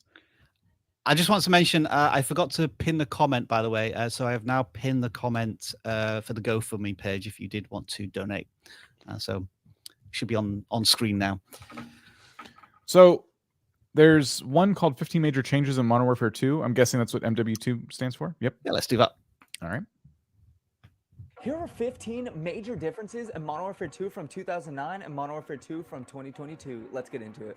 All right, number one is going to be pro perks. You actually had to grind your perks to level them up to get the pro. Number two is going to be one-man army. So this is actually a backpack that you carry on your back as your secondary, and you can switch between any of your classes. Number three is vote to skip. This is actually something that I'd love to. Okay. So it's like a listicle. Yeah, I feel as if don't get me wrong, like, generally speaking, in terms of, using the whole screen, we often criticize that with gaming channels. Yeah. You're putting yourself on camera up, down, left, right, here, there, and everywhere, and showing loaded screens. I felt the editing could still have been a little bit tighter. There was some bits where he stopped talking and then he turned his head, and I thought you could have trimmed off. I know you're talking like a fraction of a second. And then also I'm wondering, could this have maybe been split into like 3 different shorts? Because I was already starting to lose a bit of interest, and you were on like the 3rd or 4th point. I don't know if I'd be able to get through 15 points. And given that was probably like 25 seconds, you're going to be cramming in those last 7 or 8 points in a very short amount of time. Could you have maybe turned this into 3 shorts with 5 changes, each of about 20 to 25 seconds long? I got hung up on something very dumb, and it could be be the fact that I just missed the beginning context. Maybe I zoned out for like a split second, but they said it's 15 changes, and they're listing things in the game, and I don't know. Did you understand this? I didn't know what changed. All right, are they listing a new feature? Are they listing? Let's rewatch. Do you know what I mean? Yeah. Here are 15 major differences in Modern Warfare 2 from 2009 and Modern Warfare 2 from 2022. Okay, so they're saying differences, and I don't know what era I'm in when I'm looking at a thing. That's what the problem is. So, for example. All right, number one is going to be pro perks. You actually had to grind your perks to level them up to get. Okay, so he says had to grind. I think for context purposes, it would have been great if it said like 2009, pro perks. Like, so I knew, maybe everything is like in reference to 2009, but maybe because I haven't played Modern Warfare 2, like the new version of it, I don't know, like how is this implemented in the game now? Like, how is it different? And if it were a longer video, I think you could show them side by side. So this perk that you mentioned here is going to be one-man army. So this is actually a backpack that you carry on your back. So you carry this backpack on your back. Now you're speaking in present tense. And is there something like this in the new Modern Warfare is what I'm getting at. So I feel like I'm missing some context here. And I got hung up on that the second the video started and they got into their first point. And that could be just me as someone who hasn't played Modern Warfare. Again, the video isn't for me. So that could be that. Or it could be that because it's a short and you're trying to cram so much in, it's missing that context because maybe this was meant to be a long form video. Or like you said, you could do 3 shorter videos and then you have a little more time to explain. So you could say this pack used to be in Modern Warfare, but now it's this. In fact, you could have taken all 15 things and made them into 15 shorts, in my opinion. Could have been, yeah. Could have been. If there's comparisons you can make, you could say it used to be like this, now it's like this. And you could do that over and over and over again and have a lot more content. We really dissected that. I do think the editing was good. Yeah, when you're doing long form content, I think more is better. Like, imagine you could probably do like 150 changes between the 2 games, and that would be a really interesting 25-minute long form video. But 15 sounds like it's because you have in long form content you have an infinite amount of time. Shorts, you have a finite amount of time. You've got to get it in 60 seconds. But typically, you shouldn't try and do that. You should try and get it in within 15, 20, 25 seconds. That seems to be like the sweet spot for shorts. So as you said, Dan, you could maybe just do one major change. Oh, this was a major change between this and this. Part 1. Well, all right, don't include the part number in the title, but you know what I mean. Yeah. So pretty interesting there. I also think that they are taking clips maybe from longer videos because we have this what is meta here, which is like this video. So maybe, here we go, 15 major differences. So they basically taken right, okay. Well, you know what's interesting? This video is only 1 minute 47 seconds. So they cut out like a little bit and turned it into a short. And it got a lot of views. I mean, we picked their best. Yeah, we shouldn't ignore that. We're criticizing a short which is the most viewed short, I think, video on what we can see. I was fully expecting these shorts to be clips from live streams. That's what I was kind of expecting. And maybe that's just not your style, and that's fine. But live streams, like a lot of stuff happens in a live stream, and I kind of wonder if you could turn those moments, your most epic moments, into a short every now and again. So yeah, I guess all that to say, I feel like you're doing a lot of work on your shorts. You could have broken this video up into 15 shorts instead of just made it shorter. It would have kind of stood in its own a little bit. Nice titles, by the way. Yeah. I'm digging these. I wish I knew these settings sooner. That gives a curiosity of, well, if I don't watch this, I'm missing out. Because I've just started playing Modern Warfare or Warzone. If I could get an edge by knowing these settings. Yeah. Good stuff. I want to look at one more thing. All right. Skipping ahead here. A classic. The frame is even worse now. Yeah, I thought I saw that when I scrolled over. I'm like, can I just see something real quick? I like this thing that's in the background. I guarantee you, $2,000 on this, and it has to be in shot. Yes, I guarantee that's what the choice was here. But having to like sit up into your lens is gotta be, because when I play games, I do this. Like I'm here, or I'm leaning way back. I'm down here. Well, I would work on that. This is the equivalent. Yes, we gotta get, boys. I've got my play buttons here. Yep. Whoop, whoop. We got to get the play buttons in, and I feel distracted by it. I think it's awesome looking. Yeah, it looks cool. It looks really cool, and I want one. But I would work it in a different way. I would play around with different camera angles. I'd be really trying to fix that to get you in like properly in frame. All right, I had to see that. It's funny that like some of the things we nitpick at, like other channels have like fundamental problems about like terrible audio and you know, the storytelling bit is just not there. And for this guy, it's like, yeah, it's a nice sign, but it's screwing up your camera angle. Yeah. So that was The Real Prophet. Thank you for submitting your channel. We do hope we gave you some stuff to work with there. Really well-rounded gaming channel. They're using live streams. They're using long-form content. They're using shorts. Are they using their community tab? Yes, they are, just as of 9 days ago. So, yeah. How many views has the channel got? You can go to the about section for that. Okay, so I reckon they're approaching monetization. Yeah, if you've got enough watch hours from live streams, yeah, I think you'll be monetized by the end of the year. So congratulations. Yeah. In advance. Very good stuff. All right. We'll go back to the claw. We're going to take a channel from the non-gaming section. Number 70. Oh, it's exactly 500 responses. Look at that. Gaming or game, travel, and more. Didn't say gaming. Uh-oh. URL to one of my videos.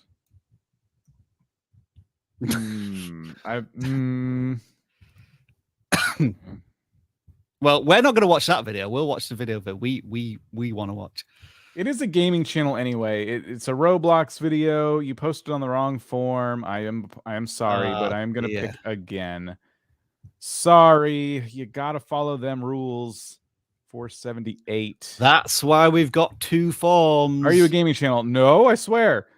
It's 478. Real life farming. I like how they specify because like that's how much gaming is ruined farming on YouTube. Oh no. Is it though? Did I okay. Try again? Copy. Paste. Oh, I'm sorry. We got to pick yet again. Oh, claw. We're going to have to oil the claw. 373. We first. Oh, well, it's gone. Never mind.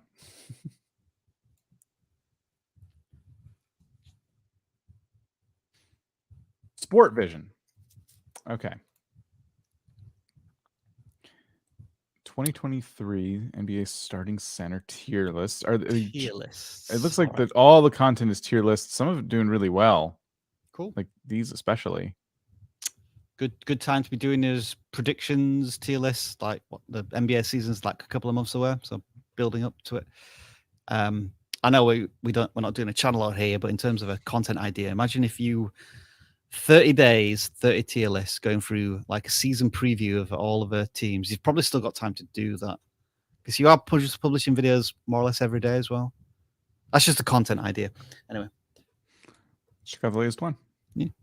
The NBA starting center position is starting to make a comeback in the NBA. We're seeing more and more talent at that position with them being more versatile. Pause. So I took this dude's looking at the viewfinder, not the lens. You clocked him. You got it. Yeah. You've been waiting for that all day. I mention that because Dan, we have a video coming out soon where we say this is one of the editing mistakes.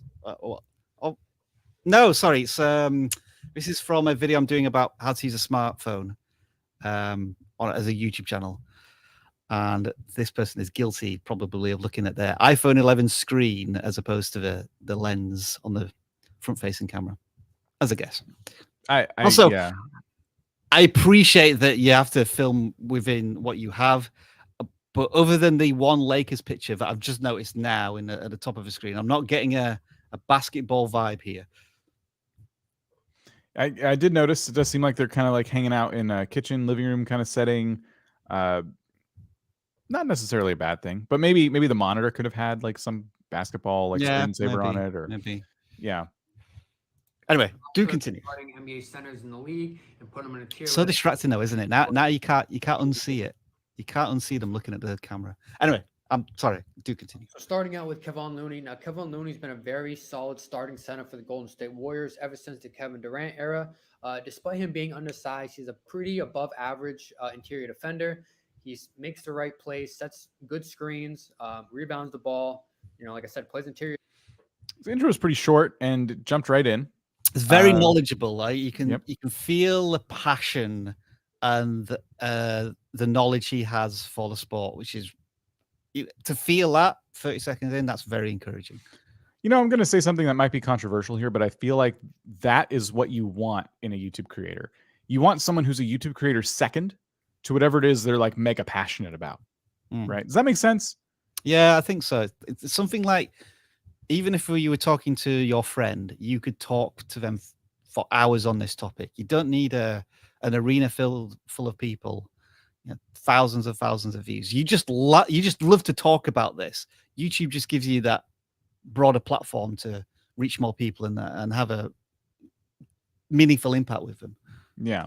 So this person's clearly like super knowledgeable on their topic, and the video stuff is still kind of coming together in my opinion. I like, we noticed the background, we noticed the eyes not looking straight at the lens, all those little subtle things that'll get like improved over time as they keep making videos. So really here's encouraged. The thing. Yeah. Is he now on a laptop? Presumably he's about to swipe these people into the right tiers. So the computer in the background is just another computer. It's not actually using that. It's a flex. You know, I got all kinds of computers. It's flexing his desktop computer in 2022. Yeah. I was going to say, this feels long for a tier list video. Yeah, that's true. So I don't know. People tier list everything. I'm just going to type in. Well, let's just do NBA tier list. Okay, sure. See what else people do in the sports bracket of tier listing. Okay. So that's 15 minutes. All right. That's 12 minutes. Yeah. What are you noticing about all these thumbnails? The creator is on screen and the tier list is more emphasized a little bit. I think this creator is using a tier list format, but it's more presentable. I think. I can't remember what his original thumbnails were like. So okay, they're using one or two players.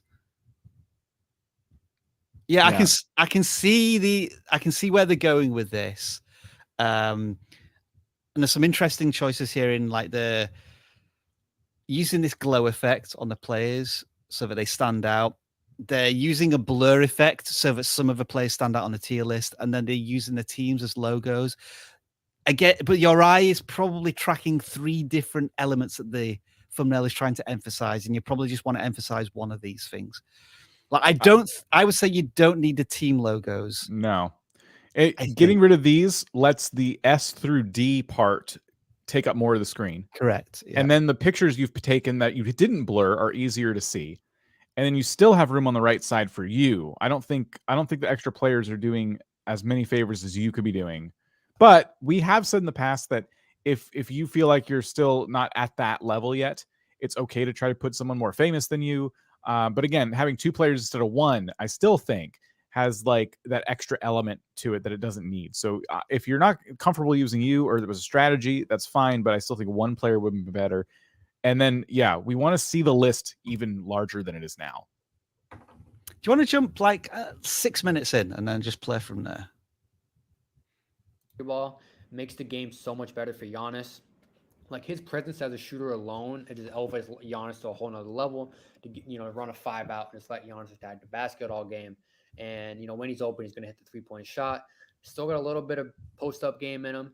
Like I said, great help defender, great defender. Yeah, he speaks as if like he's on a sports podcast or broadcasting on a radio. There's a confidence and a knowledge, which is really good. Do you feel like the video would have benefited from at least having his face kind of appear over the screen again and like go in and out? Yeah, maybe, and maybe some static images of the players you're talking about. We know you can't use footage because of copyright reasons, but you might be able to use some static images of these players. Maybe some, if you want to take it to the next level, some stats might appear on screen as to how they played last season, the important statistics. As you say, Dan, I think this is all about production values. Like we want to see him with a bit of a better set to use. Now that I think he's talking for 27 minutes, investing in a microphone, like a type of microphone that we're using, is another thing to think about. That's probably I would say that's probably the first on the production quality improvements that you could spend some time on. Yeah, audio for sure. So really encouraged by this person's by this person's knowledge. Like they're not lacking in knowledge whatsoever.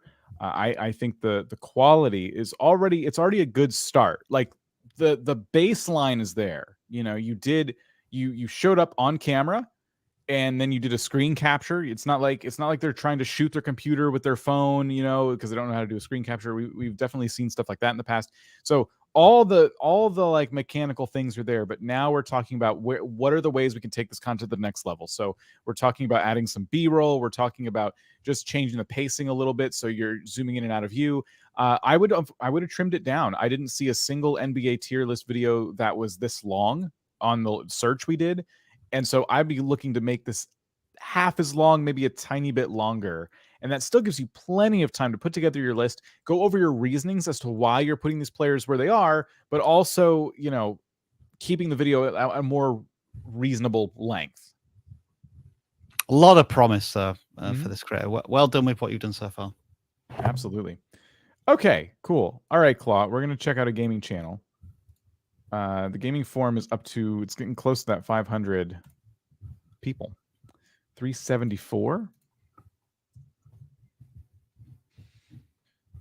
All right. They play Free Fire. Nothing about. I think that's come up once or twice in the last few months. All right. So it looks like they're doing shorts and also very short videos. I'm trying to find one just to see. Yeah. All right. Let's do montage, hack, or what? Let's do it.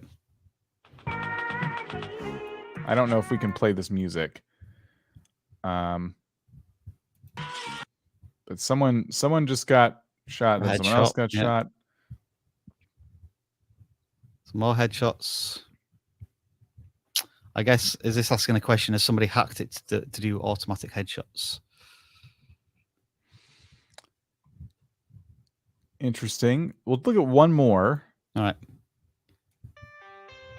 Yeah, I was assuming this would have some music on it. Yeah. This isn't your internet going slow down, is it? That was just some weird... Yeah, it's just slow-mo. They're just kind of like slow-moing it. Okay.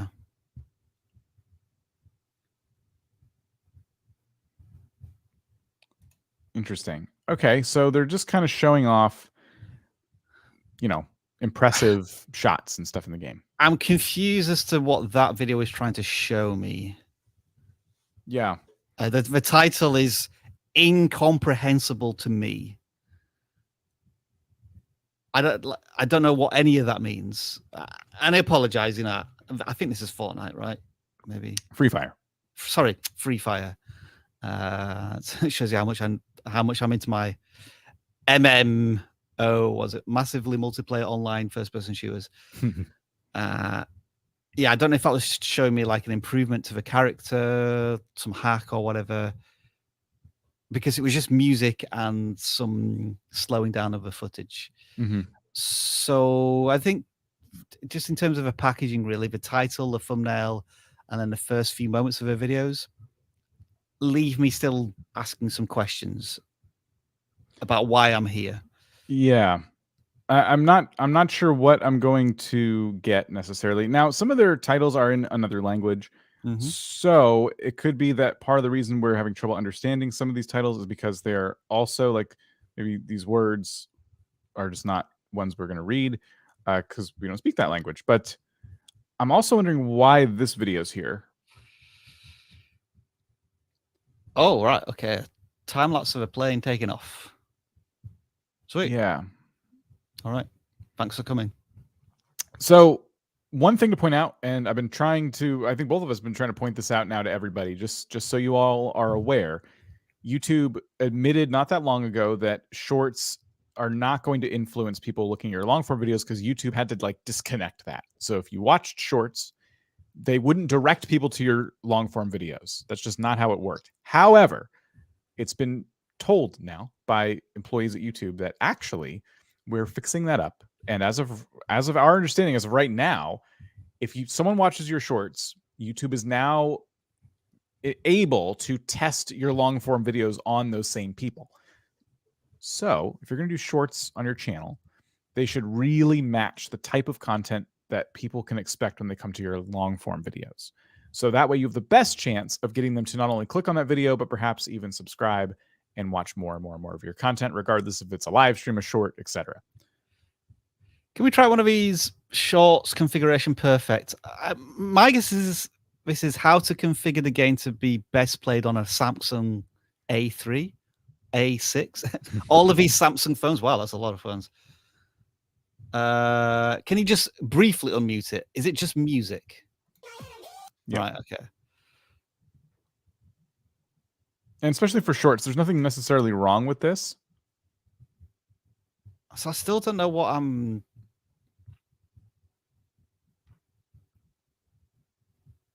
But yeah, what does it have to do with configuration? Maybe yeah. just because the where they're standing in the perfect spot to get hit by a car. I'm sorry if I just don't understand it because I don't play this game. I apologize for that. But I guess we would... you know, we don't know much about living in a beach ball, but that creator who we watched earlier was able to explain the concept very effectively in 5 seconds. Yeah. I think that's the big thing with gaming trick shot videos and headshot videos and things like that. Anyone who doesn't play the game should be able to understand what's going on. And I would say we see montage channels like this all the time that don't use any voiceover. They just use some music and some cool footage of something happening, but they don't leverage the footage in a way that helps people make sense of it, you know. And shorts especially, it's important because someone swipes to your short, there's no thumbnail, there's no anything. They just got served a short and now they're asked to watch it. And you know, when you say like you've set up the perfect configuration, like we're not getting that sense. Like we see your character and then we see 2 other people standing across the street from them and we don't know what's going to happen. There's nothing indicating that we should stick around to find out what's going to happen. You know, we're probably just going to swipe away before we get to that payoff. So you got to find ways in your editing to keep people from swiping away before the payoff. And it's all practice. It's all just continue doing this, but look to seek improvements every single time you put out a video. Like, all right, the last video got this many views. It's been up for a couple weeks now. It doesn't look like it's going to get any more views. So what can I do the next time to make that more engaging? With shorts, you have to assume it's going to be the presentation. Like we can go on about titles and things like that all we want, but in reality, when you're in the short shelf, you don't get a lot of choice as to what you're going to see. The average viewer clicks on shorts and they just get pushed all kinds of stuff. So we can't really say for sure if it's the title or the thumbnail. It could be that you're playing a game nobody plays, which I don't think is the case. And if that's not the case, then it's got to be the presentation. People got to the short randomly and they didn't feel like they were understanding what was going on and they swiped away. So easy to swipe. Yeah. Boop, gone. All right. We will select a non-gaming channel, which is now the non-gaming form has increased in size. It's too many now. It's broken your numbers. We're asking everybody now to no longer submit channels. Number 10. No way. The claw never goes this deep. Dungeons and Dragons videos. Okay. Oops. So this is a DD Daily. D&D Daily. I think we've audited this channel before, but maybe yeah. it's a channel audit. So we've audited the channel before 100%. I do remember this. I guess we didn't really look at their content, though. Oops. I just added this to your watch later list, I think. Thanks, so Dan. Enjoy that. Let's talk about Bard's 4th level spells. Starting off, we have Charm Monster. Charm Monster is just Charm Person, except we can expand the list to include all creatures instead of just humanoids. It still has disadvantage in combat, so really this is a social situation, and you really have to ask yourself, how many social situations are you getting into with creatures other than humanoids? That depends on what kind of campaign you're in. If you're on a campaign where most social situations are with humanoids, you might as well just have Charm Person, and it does this more efficiently, cheaper. However, pause. Go back to the beginning and play that again. Let's talk about Bard's 4th level spells. Pause. Starting off. Why start with this particular character? because that's the title of the. Yeah. I guess what I'm trying to get at here is that we've almost jumped into the meat of the content immediately. I guess my question would be like, what would be the hook to get me interested in the whatever character he just said? I'm sorry, I can't remember what he said. Bard. So my memory's terrible. Yeah, like if there was now we tell people all the time, like get rid of your intros, and maybe that's their strategy here. But I think if you had started the video by telling us some about the level 4 spells in such a way that was like, you know, you're gonna annihilate everybody on the board, or you'll be unstoppable, or something like that. You know, kind of give us a tease, like why we should care about this. What problem does the Bard solve in this game? Whether it's the increase. Sorry, this is going to sound really stupid and quite embarrassing, but let's say the Bard increases your morale points for your team because he sings lots of songs. And if I don't have much morale, then all of my other attributes like weapon skill and defense drop. So that's why you need a Bard in there. So like the Bard, you might say the Bard is an essential support character in your D&D team for these reasons. And now we're going to talk about the best Bard skills to use or whatever. That's what I feel was missing, like a little bit of table setting to hook the viewer in. And then the other thing is, if you carry on playing, Dan, I think the last thing I would want to see is this. Just a big block of text. Probably the character and some really important attributes would be a starting point here. It felt like it was going very technical very quickly. And it might be, I as a new viewer might be quite intimidated by the beginning of this video. My suggestion to vary this footage, and this depends on your just day-to-day life, but I would recommend the next time you're playing D&D to bring a camera with you and just get footage of the game so that you have some B-roll next time you're making one of these videos. And like, so imagine, and this could really bother your friends. And I know like D&D night is like sacred. You can't be coming in there and distracting everybody. However, if you just set up the camera at the beginning, put it on the board so you can at least see people rolling dice, moving characters around, you're going to get some really interesting shots that you can use in your videos. And then you could even like get your camera and go really close to these character models. You know, people have like the printed character models and like get some cool shots of them. If you play digitally, you could just do some screen capturing and you'll have some screen, you know, of dice on the screen, you know, character models and dungeons and all kinds of stuff. So you could get really creative. Next time you're just playing D&D, you could be kind of working on your channel at the same time, kind of passively. And then you'll have a bunch of B-roll. So it's not just you on the screen and then some text that appears every now and again. Because that's what this really needs, I think. I think D&D is not the most visual game. It is a lot of like looking in different, you know, different character sheets and things like that. But there are things, there are definitely visually aesthetic things that you can use to, you know, make this a little more engaging, I guess. Like something here. So you do use something. I appreciate that they're doing chapters and things like that. So that's all there. A lot of chapters for an 8-minute video, I would say. And they really do go way in depth on this. The other thing I was going to say, just from a production aspect, is that I would keep adjusting your lighting a bit. The white balance seems to be off because your skin has this like green kind of hue to it. The purple background looks nice, but I think a proper white balancing at the beginning of your edit would really help. You can do this really easily by after you hit record. If you're worried that your camera's auto white balance or something's going to mess you up, hold up a white piece of paper. Like, I think I have something. So like literally like hold something and just hold it there for a sec. When you're in your editing software, you can go in and literally take the eyedropper tool, put it right here on the whitest part of the paper, and it'll white balance like instantly for you, depending on your editing software. So that's one pro tip for you.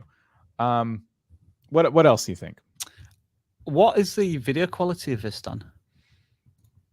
It looks like it goes all the way to 1080. I don't think he is recording in 1080. Yeah, it may have been rendered in 1080. A webcam, maybe. Yeah, it looks like phone or webcam footage rendered in 1080, but it's not. That's not 1080. Because we're on a small screen right now. Yeah. Like even 720 should look really sharp, and it's not, unfortunately. Another thing that worries me a little bit is that this video might be somewhat one-paced. It's just going from the next thing to the next thing to the next thing, and there might be viewer fatigue again here as well, given that it's an 8-minute video.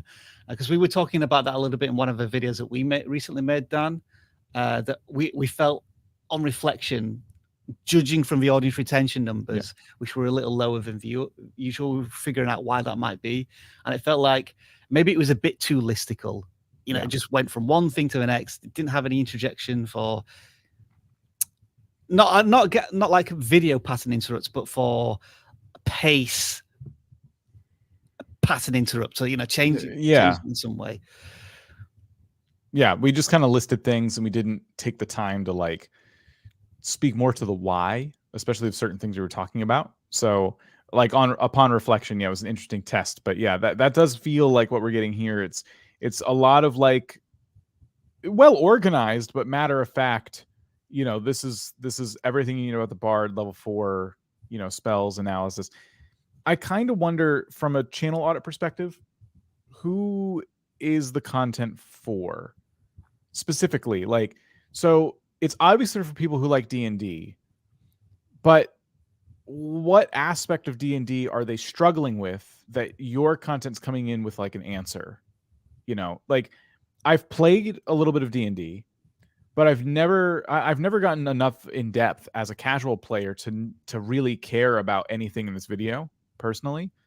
And that's not a knock on you. It's just I'm not the type of person you're targeting as someone who enjoys this game. So who is then? Like you're talking to the person who's the next level, right? So if we're talking about the next level D&D players, I'm thinking of people who are, you know, GMs or DMs or whatever, you know, the person who's running the game basically. There's not as many of those as the casual player because there can only be one at a time, and it's depending on how you do it, it can be like it can take up your whole life setting up a campaign. Like setting up a campaign is a lot of work. Running through it with your friends, a lot of work. So you may be catering to that person, but it's not clear. You know, we're talking about Bard spells, but like you said, Rob, there's no, okay, why are we talking about this? So if it had introduced it like, we're going to talk about level 4 Bard spells because as someone who runs campaigns myself, they can go really in depth and there's a lot of things that the players can throw at you with these spells that really screw things up or really whatever, you know, so it would at least give us a clue as to like who you were targeting with this content. I think that would make a huge difference for this channel is kind of identifying that person. Okay, shall we? We'll move on. Roll a dice on another. I'm pretending to roll dice. I haven't got any in my hands, unfortunately. I've got this bouncy ball. I'll roll this. That was That some bouncy ball ASMR for everybody. I should have done that. All right, that was the daily, and sorry, just kidding. Let's go ahead and check out the gaming forum, which is over 500 now. 293. Cactus Quaid. Say they do Let's Plays. Cactuses as promised. Oh, that is an outlier. 300 views on a what might be World of Warships, maybe.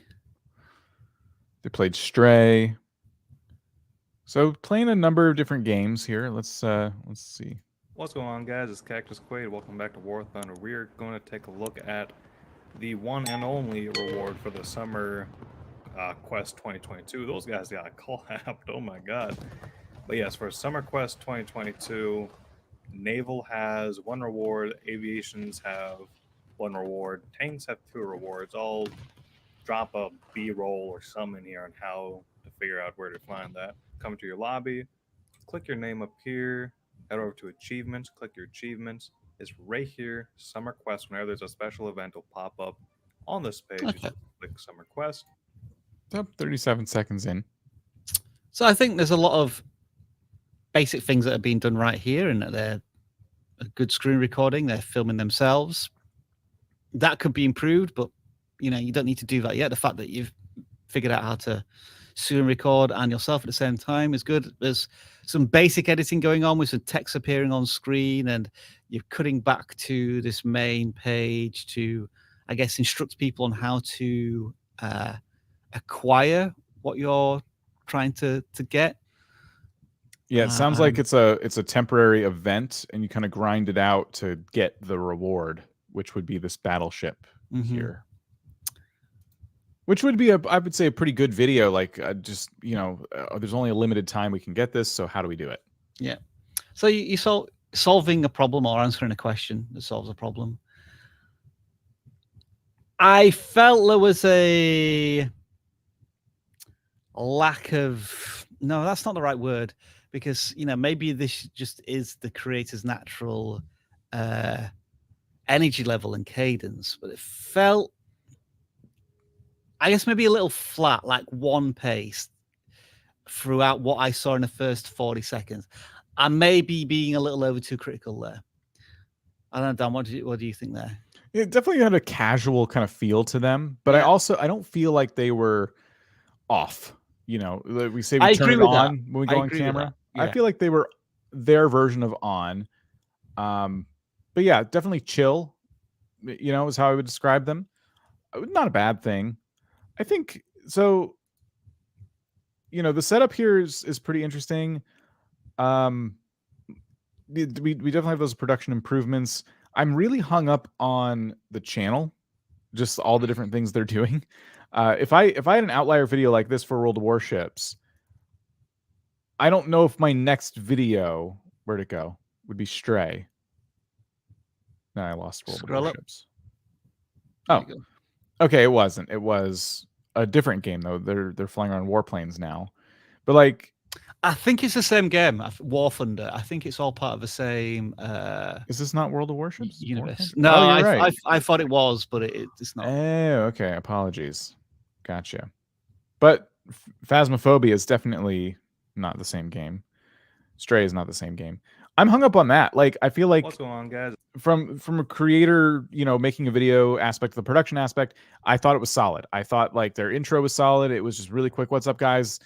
Cactus Quaid. And then so you said your name, you just got in there real quick with who you are, and then said, so we're looking at this. We came in with value really easy. And then you're probably going to talk about, was this grind even worth it? Which I think is also really good. People might rather spend 8 minutes watching you talk about it than several hours trying to do this themselves. So a lot here being done right. Let me just look at the outros before I. But anyways, yeah, that's my little look at the IJN. I'm going to stop right there, actually. I picked the perfect spot. As soon as you said, well, anyways, my inclination was to go back to the front page of your channel and talk about the last thing I wanted to talk about, because the video's over. But the video's not over. The video has a good 20 or so seconds left. And this is a percentage of your video. And if everyone leaves right when they hear your voice go, well, anyway, woo, there goes that retention graph. So we want to avoid that. If your video's not over when you go, well, then don't do that. Just keep up the pace and leave. Like, if at the end you have an end screen trying to push me to another video, I'm never going to see it because I'm already gone. Anyways, thank you guys so much for watching. Anyways, see you next time. Bye. There's about 4 different I'm ending this video phrases there, weren't there? Yeah. Dan, you should offer yourself on Fiverr as the outro guy. Well, anyway, thanks for watching. That's going to be it. Yeah, glad you watched me. Whatever. Who's that random person at the end of the video? I love this scene, by the way. Like, this is if you're going to do a branded anything, like, this is a cool way to do it as your end screen. I would like to see you pushing to one thing instead of 3 different calls to action. We want to push people to something they're going to want to watch. If they're watching a War Thunder video, the next video here that you should point them to is a War Thunder video. They're probably not going to click these, but now we have 3 choices here. It's easier for me to just click off the video entirely than decide which thing to watch next. We would often tell people, like, we want you to point at the video. We want you to say why we should watch this next thing so you can create that watch session. And that's the last point I wanted to make. If you're trying to create a watch session on your channel, which all of you should be, you want to make sure that it's easy to binge your channel as a whole. And it's a lot easier to create a bingeable channel if you're always appealing to the same exact viewer. But Stray is nothing like War Thunder. They couldn't be farther apart. And so you have to assume that the people who are playing that game, maybe they like Stray, but chances are they want to watch you for this game, or whatever the most popular thing is that you generally cover. We did pick out the most popular video on your channel. And second to that is War Thunder, then War Thunder, then War Thunder, then War Thunder, War Thunder.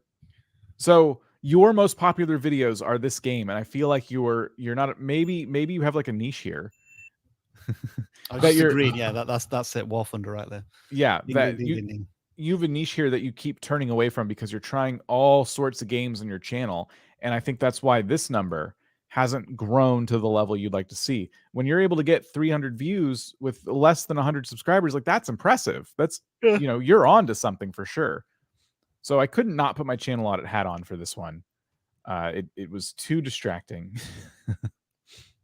But quality wise, I think it was of a high quality. Cool. That is the sign that Rob wants to go to the next channel. So we'll how could you tell? It was subtle. Sorry. What's triggered me? Somebody posted this comment. Where is it? Oh, is it gone now?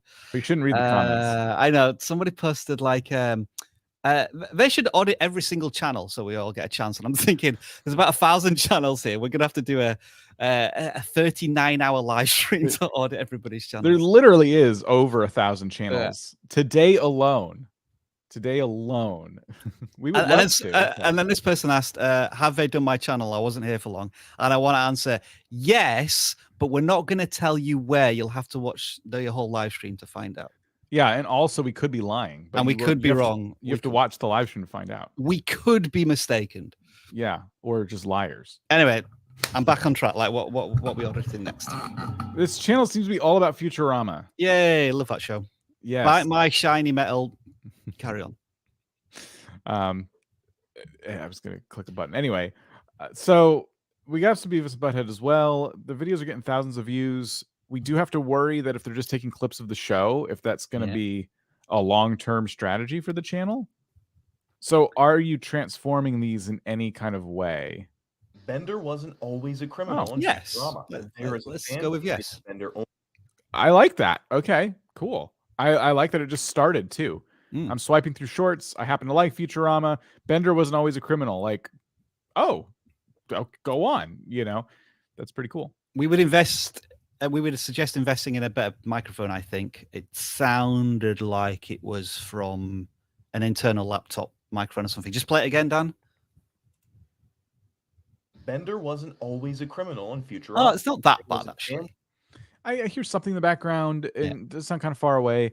So that would be an investment to make for sure. I would like to also see a little more of your visual personality on this video. What I mean is, if it had opened with some kind of like zoom effect on Bender or just something on the screen that kind of makes it look, a little bit more visually like appealing, like you took the video and you did something more to it. Let's just play it, Dan. Let's play it all the way through, see if we do attempt to do anything only became a criminal regarding in that. the first episode. This is backed up by the fact that Bender talks about having a job and moral issues with the job up until meeting Fry. The main reason people think that Bender only became a criminal, I think it's some music in the background. He's only able to disobey I his hear code it. after being electrocuted. It's more than likely that this not only made him. So yeah, it is just a clip with some commentary over the top.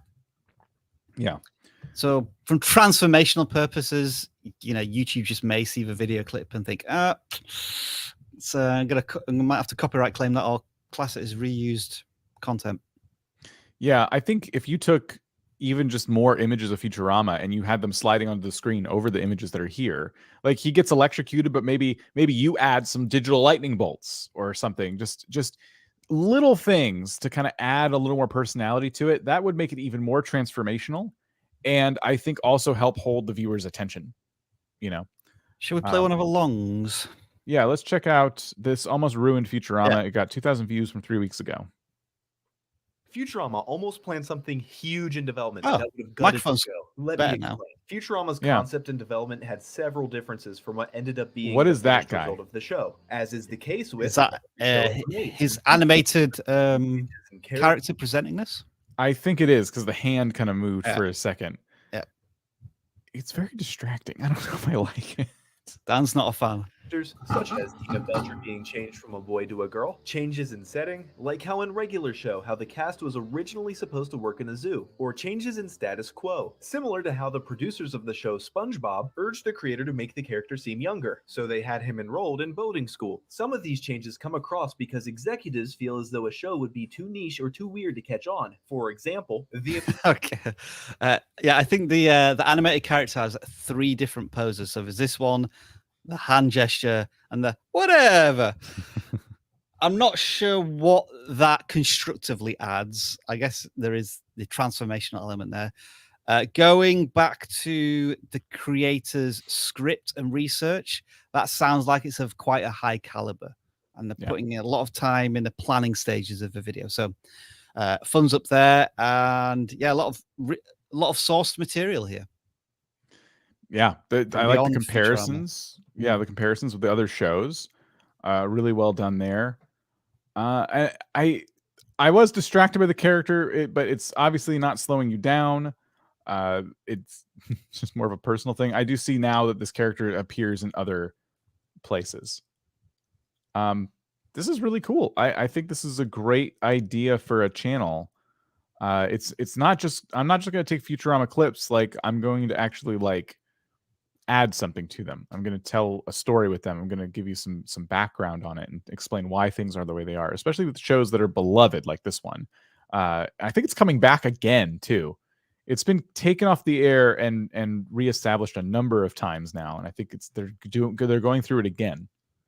So something to keep an eye on, if I'm right, and you could definitely, see this channel blow up. I'm curious. Can you see the thumbnail with a tier list on it? Yeah. Ranking every episode in it's called regular show, right?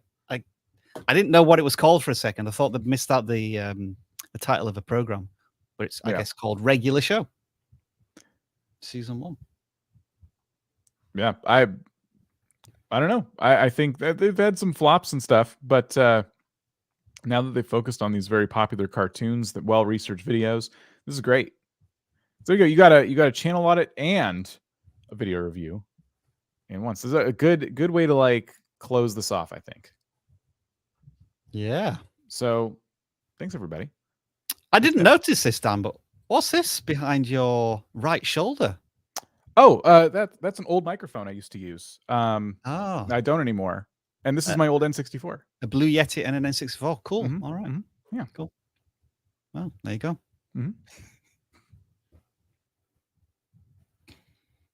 This is just all rubbish and lights and stuff. I made them flash because Ben was making me jealous. That's it, everybody. Thanks. Yes. Let us just say once again, obviously we spoke a little earlier on about the sad news involving Jeff and the passing of his wife. There is a donation link in the pinned comments. We will very much appreciate it, but there's no obligation there. This Friday, we have a exciting video, I'm going to call it, coming out to do with monetization. It is a question that is asked so frequently, and this video has effectively been 5 years in the making. So do tune in. I enjoyed making it. I hope you enjoy watching it. Dan, thank you for having me on your wonderful live stream. Pleasure as always. Yes. Thank everybody here for being willing to submit their channels, and hopefully you learned something. That's it. Yeah. You can go now.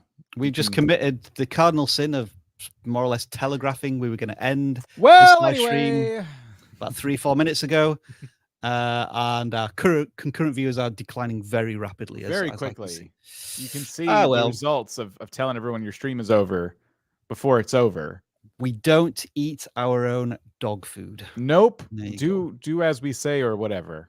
Not as we do. Yeah. Look at this. Look at the numbers just going. They're tanking. We're ruining this live stream.